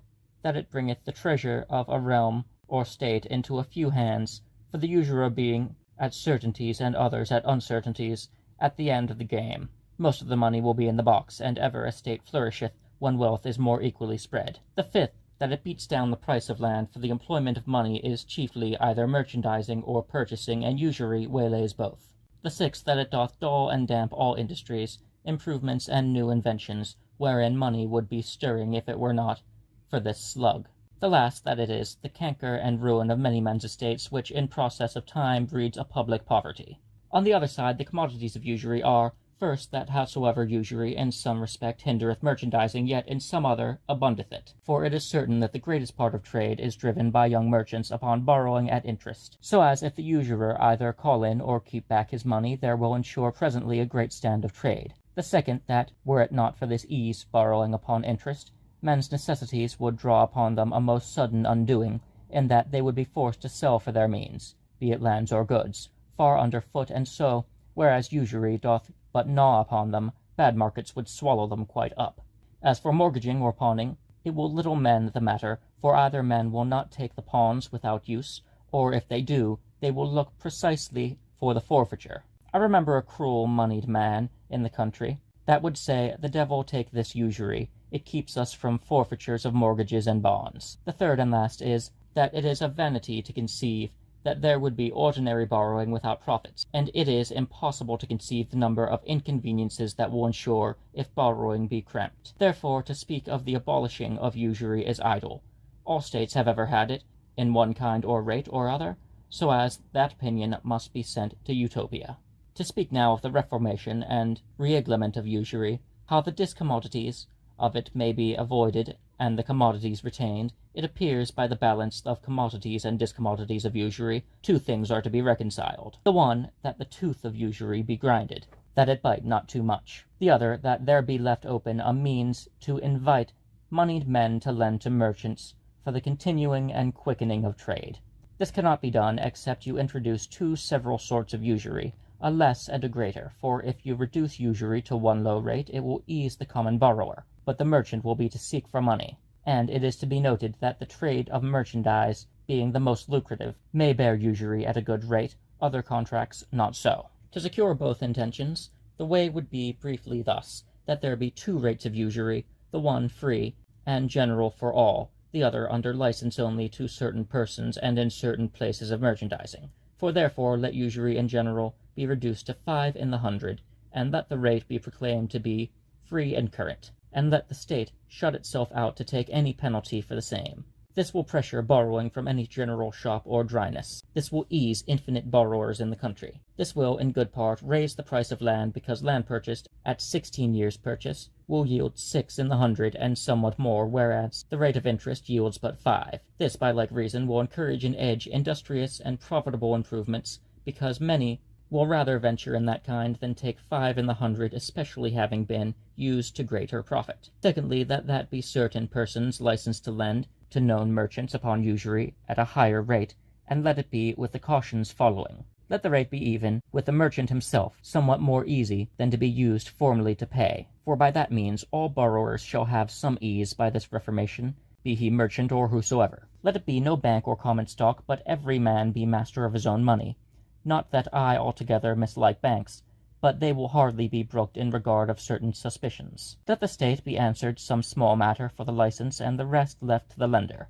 For if the abatement be but small, it will no whit discourage the lender.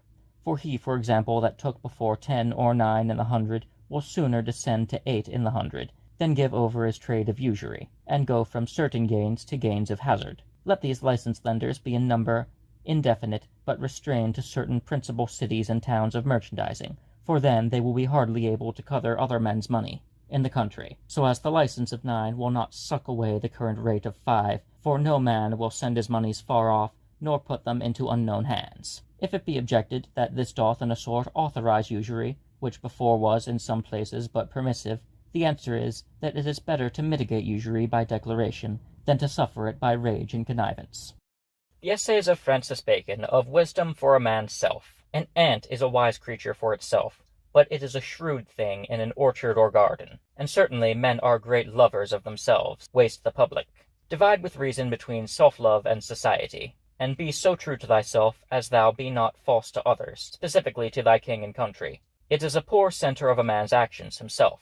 It is right earth, for that onely stands fast upon his own centre, whereas all things that have affinity with the heavens move upon the centre of another, which they benefit. The referring of all to a man's self is more tolerable in a sovereign prince, because themselves are not only themselves, but their good and evil is at the peril of the public fortune. But it is a desperate evil in a servant to a prince, or a citizen to a republic. For whatsoever affairs pass such a man's hands, he crooketh them to his own ends, which must needs be often eccentric to the ends of his master or state. Therefore let princes or states choose such servants as have not this mark, except they mean their service should be made but the accessory. That which maketh the effect more pernicious is, that all proportion is lost. It were disproportion enough for the servant's good to be preferred before the master's, but yet it is a greater extreme when a little good of the servant shall carry things against the great good of the master's, and yet that is the case of bad officers, treasurers, ambassadors, generals, and other false corrupt servants, which set a bias upon their bowl of their own petty ends and envies to the overthrow of their masters' great and important affairs. And for the most part the good such servants receive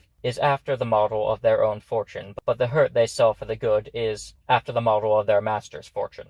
And certainly it is the nature of extreme self-lovers, as they will set a house on fire, and it were but to roast their eggs. And yet these men many times hold credit with their masters, because their study is but to please them, and profit themselves, and for either respect they will abandon the good of their affairs. Wisdom for a man's self is, in many branches thereof, a depraved thing. It is the wisdom of rats, that will be sure to leave a house somewhat before it fall. It is the wisdom of the fox, that thrusts out the badger, who digged and made room for him. It is the wisdom of crocodiles that shed tears when they would devour. But that which is specially to be noted is, that those which, as Cicero says of Pompey, are sui amantes sine rivali, are many times unfortunate. And whereas they have all their time sacrificed to themselves, They become in the end, themselves, sacrifices to the inconsistency of fortune, whose wings they thought by their self-wisdom to have pinioned. The Essays of Francis Bacon of Youth and Age. A man that is young in years may be old in hours, if he have lost no time, but that happeneth rarely.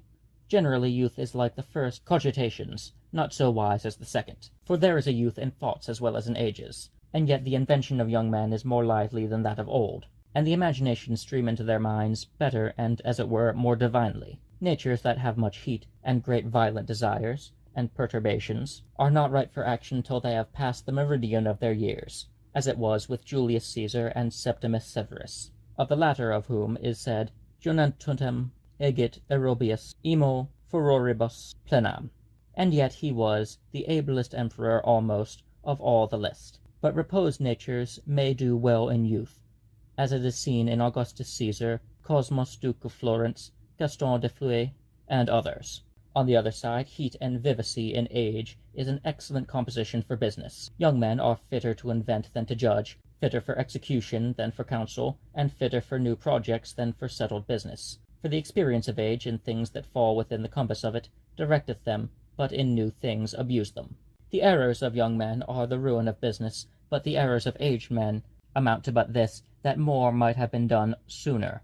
Young men in the conduct and manage of actions embrace more than they can hold, stir more than they can quiet, fly to the end without consideration of the means and degrees, pursue some few principles which they have chanced upon absurdly, care not to innovate which draws unknown inconveniences, use extreme remedies at first, and that which doubleth all errors will not acknowledge or retract them, like an unready horse that will neither stop nor turn. Men of age object too much, consult too long, adventure too little, repent too soon, and seldom drive business home to the full period, but content themselves with a mediocrity of success. Certainly it is good to compound employments of both, for that will be the good of the present, because the virtues of either age may correct the defects of both, and good for succession, that young men may be learners while men of age are actors, and lastly good for extreme accidents, because authority followeth old men, and favour and popularity youth. But for the moral part, perhaps youth will have preeminence as age hath for politic.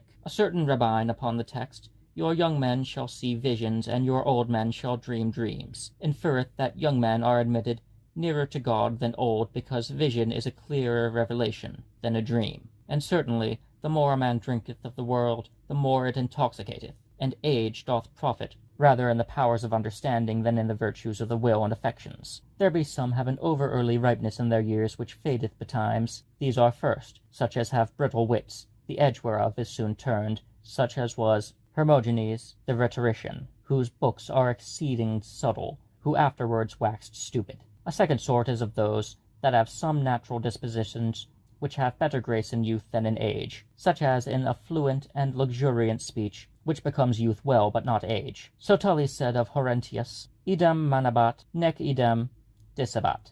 The third is of such as take too high a strain in the first, and are magnanimous more than tractive years can uphold, as was Scipio Africanus, of whom Livy said in effect, ultima primis sedebant. The Essays of Francis Bacon of Building. Houses are built to live in, and not to look on. Therefore let use be preferred before uniformity, except where both may be had. Leave the goodly fabrics of houses, for beauty only, to the enchanted palaces of the poets, who built them with small cost. He that builds a fair house upon an ill seat committeth himself to prison. Neither do I reckon it an ill seat only where the air is unwholesome, but likewise where the air is unequal, as you shall see many fine seats set upon a nap of ground, environed with higher hills round it, whereby the heat of the sun is pent in, and the wind gathereth as in troughs. So as you shall have, and that suddenly as great diversity of heat and cold as if you dwelt in the several places. Neither is it ill air only that maketh an ill seat, but ill ways, ill markets, and, if you will consult with Momus, ill neighbours. I speak not of many more, want of water, want of wood, shade, and shelter, want of fruitfulness, and mixture of grounds of several natures, want of prospect, want of level grounds, want of places at some near distance for sport of hunting, hawking, and races, too near the sea, too remote, having the commodity of navigable rivers, or the discommodity of their overflowing, too far off from the great cities, which may hinder business, or too near them, which lurcheth all provisions, and maketh everything dear. where a man hath a great living laid together, and where he is scanted, all which as is impossible, perhaps, to find together. So it is good to know them, and think of them, that a man may take as many as he can, and if he have several dwellings, that he sort them so, that what he wanteth in one he may find in the other. Lucullus answered Pompey well, who when he saw his stately galleries, and rooms so large and lightsome, in one of his houses, said, Surely an excellent place for summer, but how do you in winter? Lucullus answered, Why, do you not think me as wise as some fowl are, that ever change their abode towards the winter? To pass from the seat to the house itself, we will do as Cicero doeth in the orator's art, who writes books de oratore, and a book he entitles Orator, whereof the former delivers the precepts of the art, and the latter the perfection. We will therefore describe a princely palace, making a brief model thereof, for it is strange to see now in Europe such huge buildings as the Vatican and Escurial, and some others be, and yet scarce a very fair room in them. First, therefore, I say, you cannot have a perfect palace, except you have two several sides, a side for the banquet, as is spoken of in the book of Hester, and a side for the household, the one for feasts and triumphs, and the other for dwelling. I understand both these sides to be not only returns, but parts of the front, and to be uniform without, though severally partitioned within, and to be on both sides of a great and stately tower in the middle of the front, that as it were joineth them together on either hand. I would have on the side of the banquet, in front, one only goodly room about stairs of some 40 foot high, and under it a room for dressing or preparing place, at times of triumphs. On the other side, which is the household side, I wish it divided at the first into a hall and a chapel, with a partition between, both of good state and bigness, and those not to go all the length, but to have at the further end a winter and a summer parlour both fair, and under these rooms a fair and large cellar snuck underground, and likewise some privy kitchens, and butteries, and pantries, and the like. As for the tower, I would have it in 2 stories of 18 foot high apiece, above the 2 wings, and a goodly leads upon the top, railed with statuas interposed, and the same tower to be divided into rooms, as shall be thought fit. The stairs likewise to the upper rooms, let them be upon a fair open newel, and finely railed in, with images of wood cast into brass colour, and a very fine landing place at the top. But this to be, if you do not point any of the lower rooms for a dining place of servants, for otherwise you shall have the servants' dinner, for the steam of it will come up as in a tunnel. And so much for the front. Only I understand the height of the first stairs to be 16 foot, which is the height of the lower room. Beyond this front is there to be a fair court, but 3 sides of it of a far lower building than the front, and in all the 4 corners of that court, fair staircases cast into turrets on the outside, and not within the row of buildings themselves. But those towers are not to be of the height of the front, but rather proportionable to the lower building. Let the court not be paved, for that striketh up a great heat in summer, and much cold in winter. But onely some side alleys with a cross and a quarters to graze, being kept shorn, but not too near the shorn. The row of return on the banquet side, let it be all stately galleries, in which galleries let there be 3 or 5 fine cupolas in the length of it, placed at equal distance, and fine coloured windows of several works. On the household side, chambers of presidents, and ordinary entertainments, with some bedchambers, and let all 3 sides be a double house, without thorough lights on the sides, that you may have rooms from the sun, both for forenoon and afternoon. Cast it also that you may have rooms both for summer and winter, shady for summer and warm for winter. You shall have sometimes fair houses, so full of glass that one cannot tell where to become to be out of the sun or cold. For imbelled windows I hold of them good use, in cities indeed, upright do better in respect to the uniformity towards the street, for they be pretty retiring places for comforts. And besides they keep both the wind and sun off, for that which would strike almost thorough the room doth scarce pass the window. But let them be but few for in the court, on both sides onely. Beyond this court let there be an inward court of the same square in height, which is to be environed with the garden on all sides, and on the inside cloistered on all sides upon decent and beautiful arches as high as the first story. On the understory towards the garden let it be turned to a grotta, or place of shade, or estuation, and onely have opening and windows towards the garden, and the level be upon the floor, no whit sunk underground, to avoid the dampishness. And let there be a fountain, or some fair work of statuas in the midst of the court, and to be paved as the other court was. These buildings to be for privy lodgings on both sides, and the end for privy galleries, whereof you must foresee that one of them be for an infirmary if the prince or any special person should be sick, with a chambers, bedchamber, antecamera, and recamera joining to it. This upon the second story. Upon the ground story, a fair gallery, open upon pillars, and upon the third story likewise an open gallery upon pillars, to take the prospect and freshness of the garden. At both corners of the further side, by way of return, let there be 2 delicate or rich cabinets, daintily paved, richly hanged, glassed with crystalline glasses, and a rich cupola in the midst, and all other elegancy that may be thought upon. In the upper gallery too, I wish that there may be, if the place will yield it, some fountains running in divers places from the wall, with some fine avoidances. And thus much for the model of the palace, save that you must have, before you come out to the front, 3 courts. A green court, plain, with a wall about it, a second court of the same, but more garnished with little turrets, or rather embellishments, upon the wall, and a third court, to make a square with the front, but not to be built, nor yet enclosed with a naked wall, but enclosed with terraces, leaded aloft, and fairly garnished on the 3 sides, and cloistered on the inside with pillars, and not with arches below. As for offices, let them stand at distance, with some low galleries to pass from them, to the palace itself. The Essays of Francis Bacon, of Envy. There be none of the affections which have been noted to fascinate or bewitch, but love and envy. They both have vehement wishes. They frame themselves readily into imaginations and suggestions, and they come easily into the eye, especially upon the presence of objects which are the points that conduce to fascination, if any such thing there be. We see likewise the Scripture calleth envy an evil eye, and the astrologers call the evil influences of the stars evil aspects, so that still there seemeth to be acknowledged in the act of envy an ejaculation or irradiation of the eye. Nay, some have been so curious as to note that the times when the stroke or percussion of an envious eye doth most hurt are when the party envied is beheld in glory or triumph, for that sets an edge upon envy. And besides, at such times the spirits of the person envied do come forth most into the outward parts, and so meet the blow.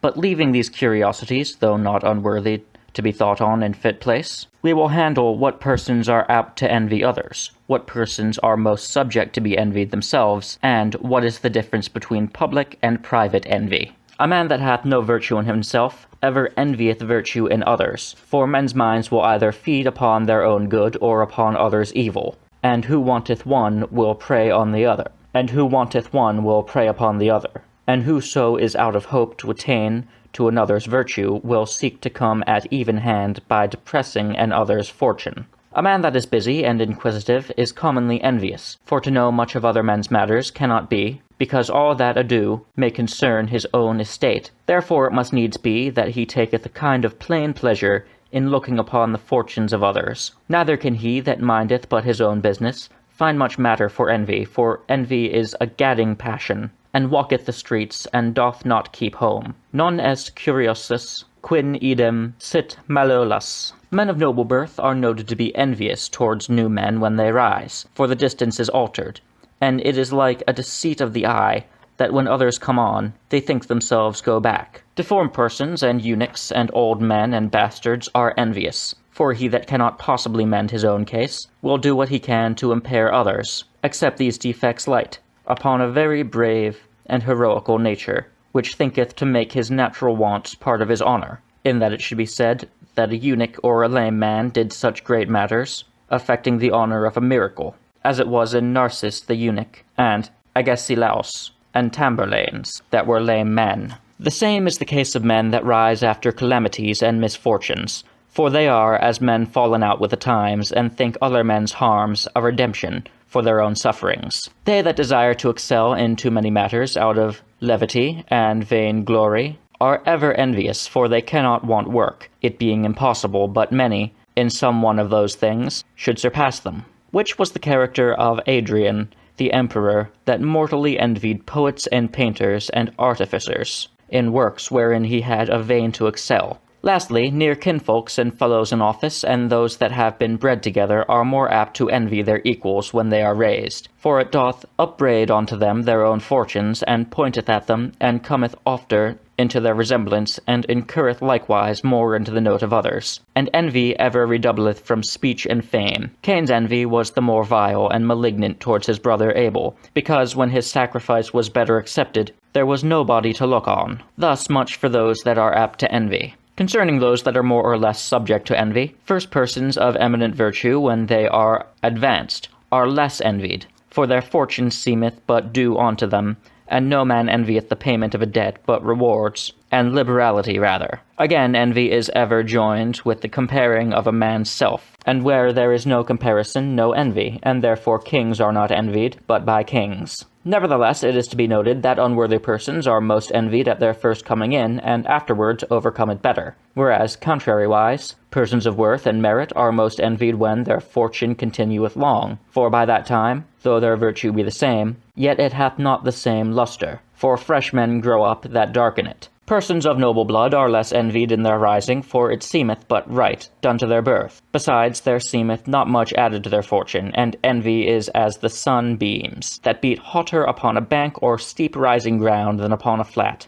And for the same reason, those that are advanced by degrees are less envied than those that are advanced suddenly and per saltum. Those that have joined with their honour great travels, cares, or perils are less subject to envy. For men think that they earn their honours hardly, and pity them sometimes, and pity ever healeth envy. Wherefore you shall obscure that the more deep and sober sort of politic persons, in their greatness, are ever bemoaning themselves, what a life they led, chanting, a quanta patimur, not that they feel it so, but only to abate the edge of envy. But this is to be understood of business that is laid upon men, and not such as they call unto themselves. For nothing increaseth envy more than an unnecessary and ambitious engrossing of business, and nothing doth extinguish envy more than for a great person to pursue all other inferior offices, in their full rights and preeminences of their places, for by that means there be so many screens between him and envy. Above all, those are most subject to envy which carry the greatness of their fortunes in an insolent and proud manner, being never well, but while they are showing how great they are, either by outward pomp or by triumphing over all opposition or competition, whereas wise men will rather do sacrifice to envy,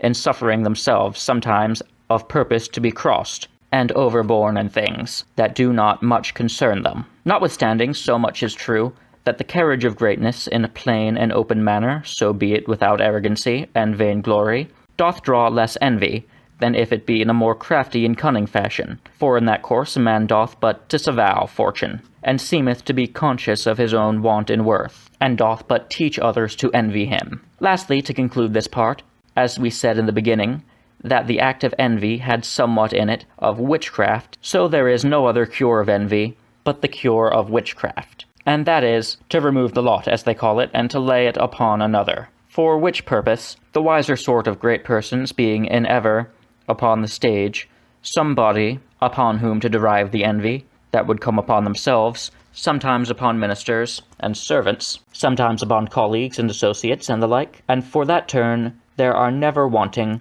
some persons of violent and undertaking natures, who, so they may have power and business, will take it at any cost. Now to speak of public envy, there is yet some good in public envy, whereas in private there is none.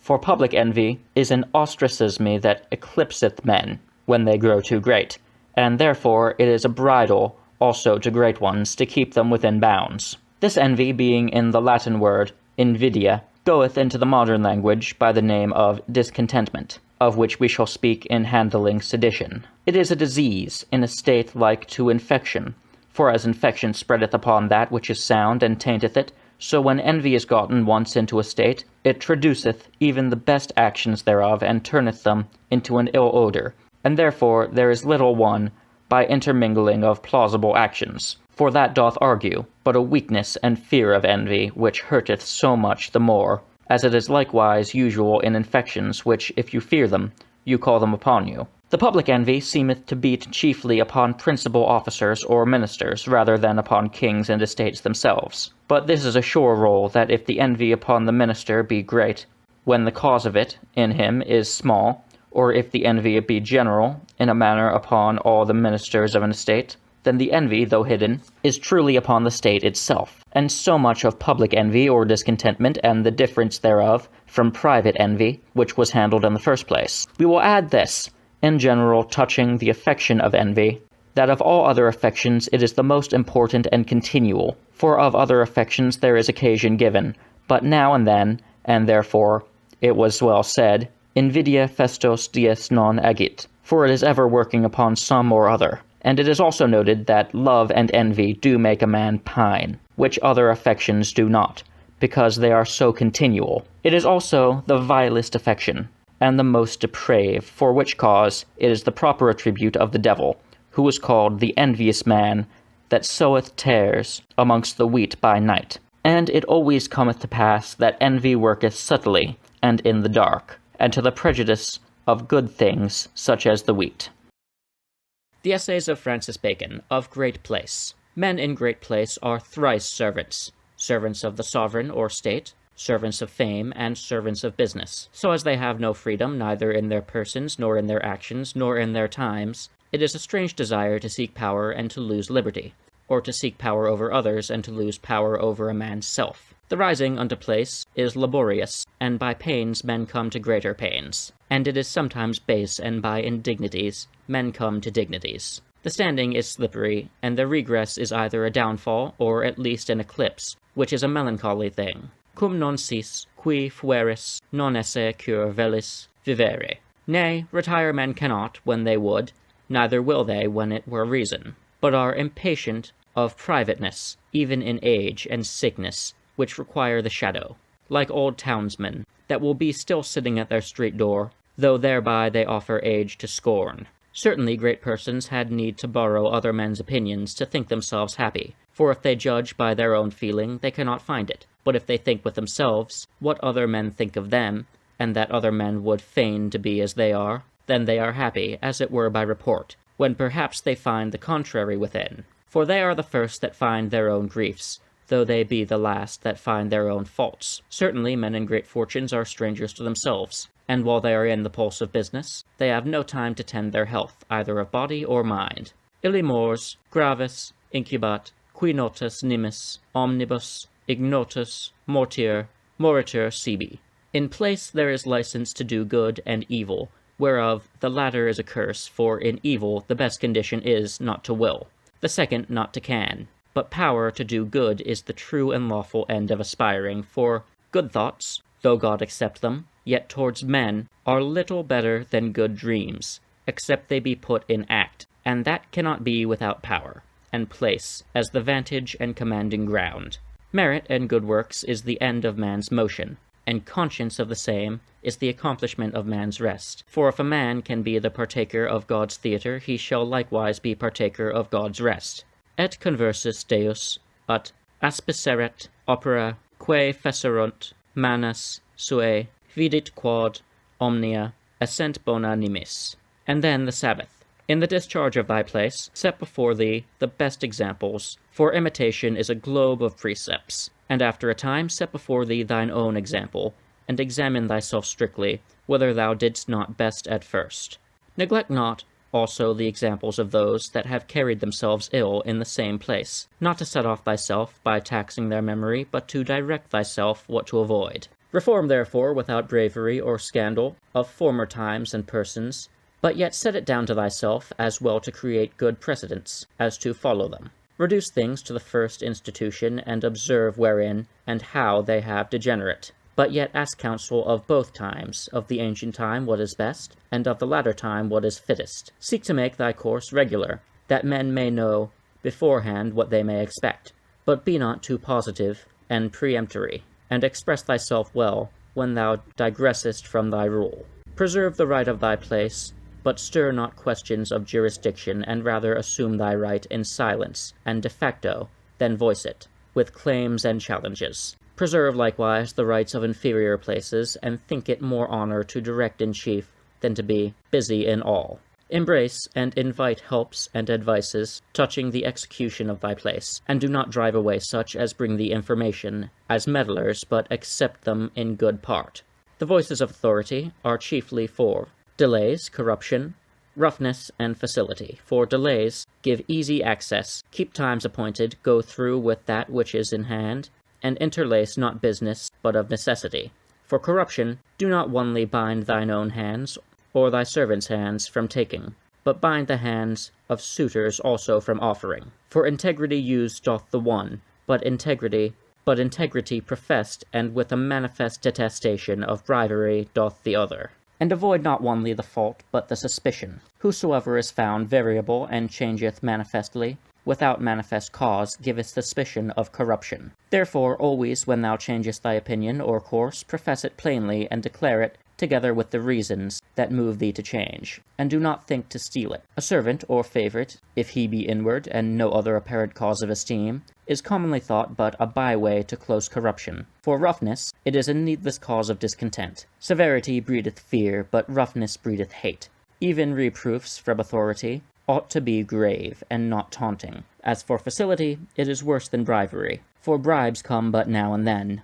But if importunity or idle respects lead a man, he shall never be without. As Solomon saith, to respect persons is not good, for such a man will transgress for a piece of bread. It is most true that was anciently spoken. A place showeth the man, and it showeth some to the better and some to the worse. Omnium consensu capax imperi nisi imperasat, saith Tacitus of Galba, but Vespasian he saith, solus imperantium Vespasianus mutanus in melius. Though the one was meant of sufficiency, the other of manners and affection. It is an assured sign of a worthy and generous spirit, whom honour amends. For honour is, or should be, the place of virtue. And as in nature things move violently to their place, and calmly in their place, so virtue and ambition is violent, in authority, settled and calm.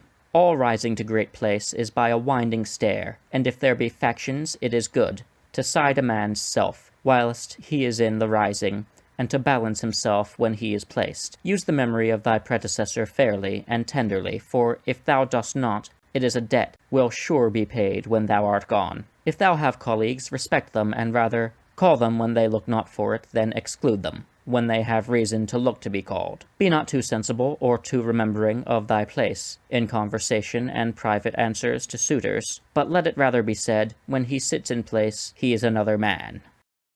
The Essays of Francis Bacon, of Love. The stage is more beholding to love than the life of man. For as to the stage, love is ever matter of comedies, and now and then of tragedies, but in life it doth much mischief, sometimes like a siren, sometimes like a fury. You may observe that amongst all the great and worthy persons, whereof the memory remaineth, either ancient or recent, there is not one that hath been transported to the mad degree of love, which shows that great spirits and great business do keep out this weak passion. You must except, nevertheless, Marcus Antonius, the half-partner of the Empire of Rome, and the Appius Claudius, the decemvir and lawyer, whereof the former was indeed a voluptuous man, and inordinate, but the latter was an austere and wise man, and therefore it seems, though rarely, that love can find entrance not only into an open heart, but also into a heart well fortified, if watch not be well kept. It is a poor saying of Epicurus, satis magnum alter alteri theatrum sumus, as if man made for the contemplation of heaven and all noble objects should do nothing but kneel before a little idol, and make himself subject, though not of the mouth, as beasts are, yet of the eye, which was given him for higher purposes. It is a strange thing to note the excess of passion, and how it braves the nature and value of things. By this that the speaking in a perpetual hyperbole is comedy in nothing, but in love. Neither is it merely in the phrase, for whereas it hath been well said that the arch-flatterer, with whom all petty flatterers have intelligence, is a man's self, certainly the lover is more. For there was never proud man thought so absurdly well of himself as the lover doth of the person loved, and therefore it is well said that it is impossible to love and to be wise. Neither doth this weakness appear to others only, and not to the party loved, but to the loved, most of all, except the love be reciproque. For it is a true rule that love is ever rewarded, either with reciproque, or with an inward and secret contempt. By how much the more men ought to be aware of this passion, which loseth not only other things, but itself. As for the other losses, the poet's relation doth well figure them, that he that preferred Helena quitted the gifts of Juno and Pallas. For whosoever esteemeth too much of amorous affection, quitteth both riches and wisdom. This passion hath its floods in the very times of weakness, which are great prosperity and great adversity, though this latter hath been less observed, both which times kindle love and make it more fervent, and therefore show it to be the child of folly. They do best who, if they cannot but admit love, yet make it keep quarter, and sever it wholly from their serious affairs and actions of life. For if it check once with business, it troubleth men's fortunes, and maketh men that they can no ways be true to their own ends. I know not how, but marital men are given to love. I think it is but as they are given to wine. For perils commonly ask to be paid in pleasures. There is in man's nature a secret inclination and motion towards love of others, which, if it be not spent upon some one or a few, doth naturally spread itself towards many, and maketh men become humane and charitable, as it is seen sometimes in friars. Nuptial love maketh mankind, friendly love perfecteth it, but wanton love corrupteth and embaseth it.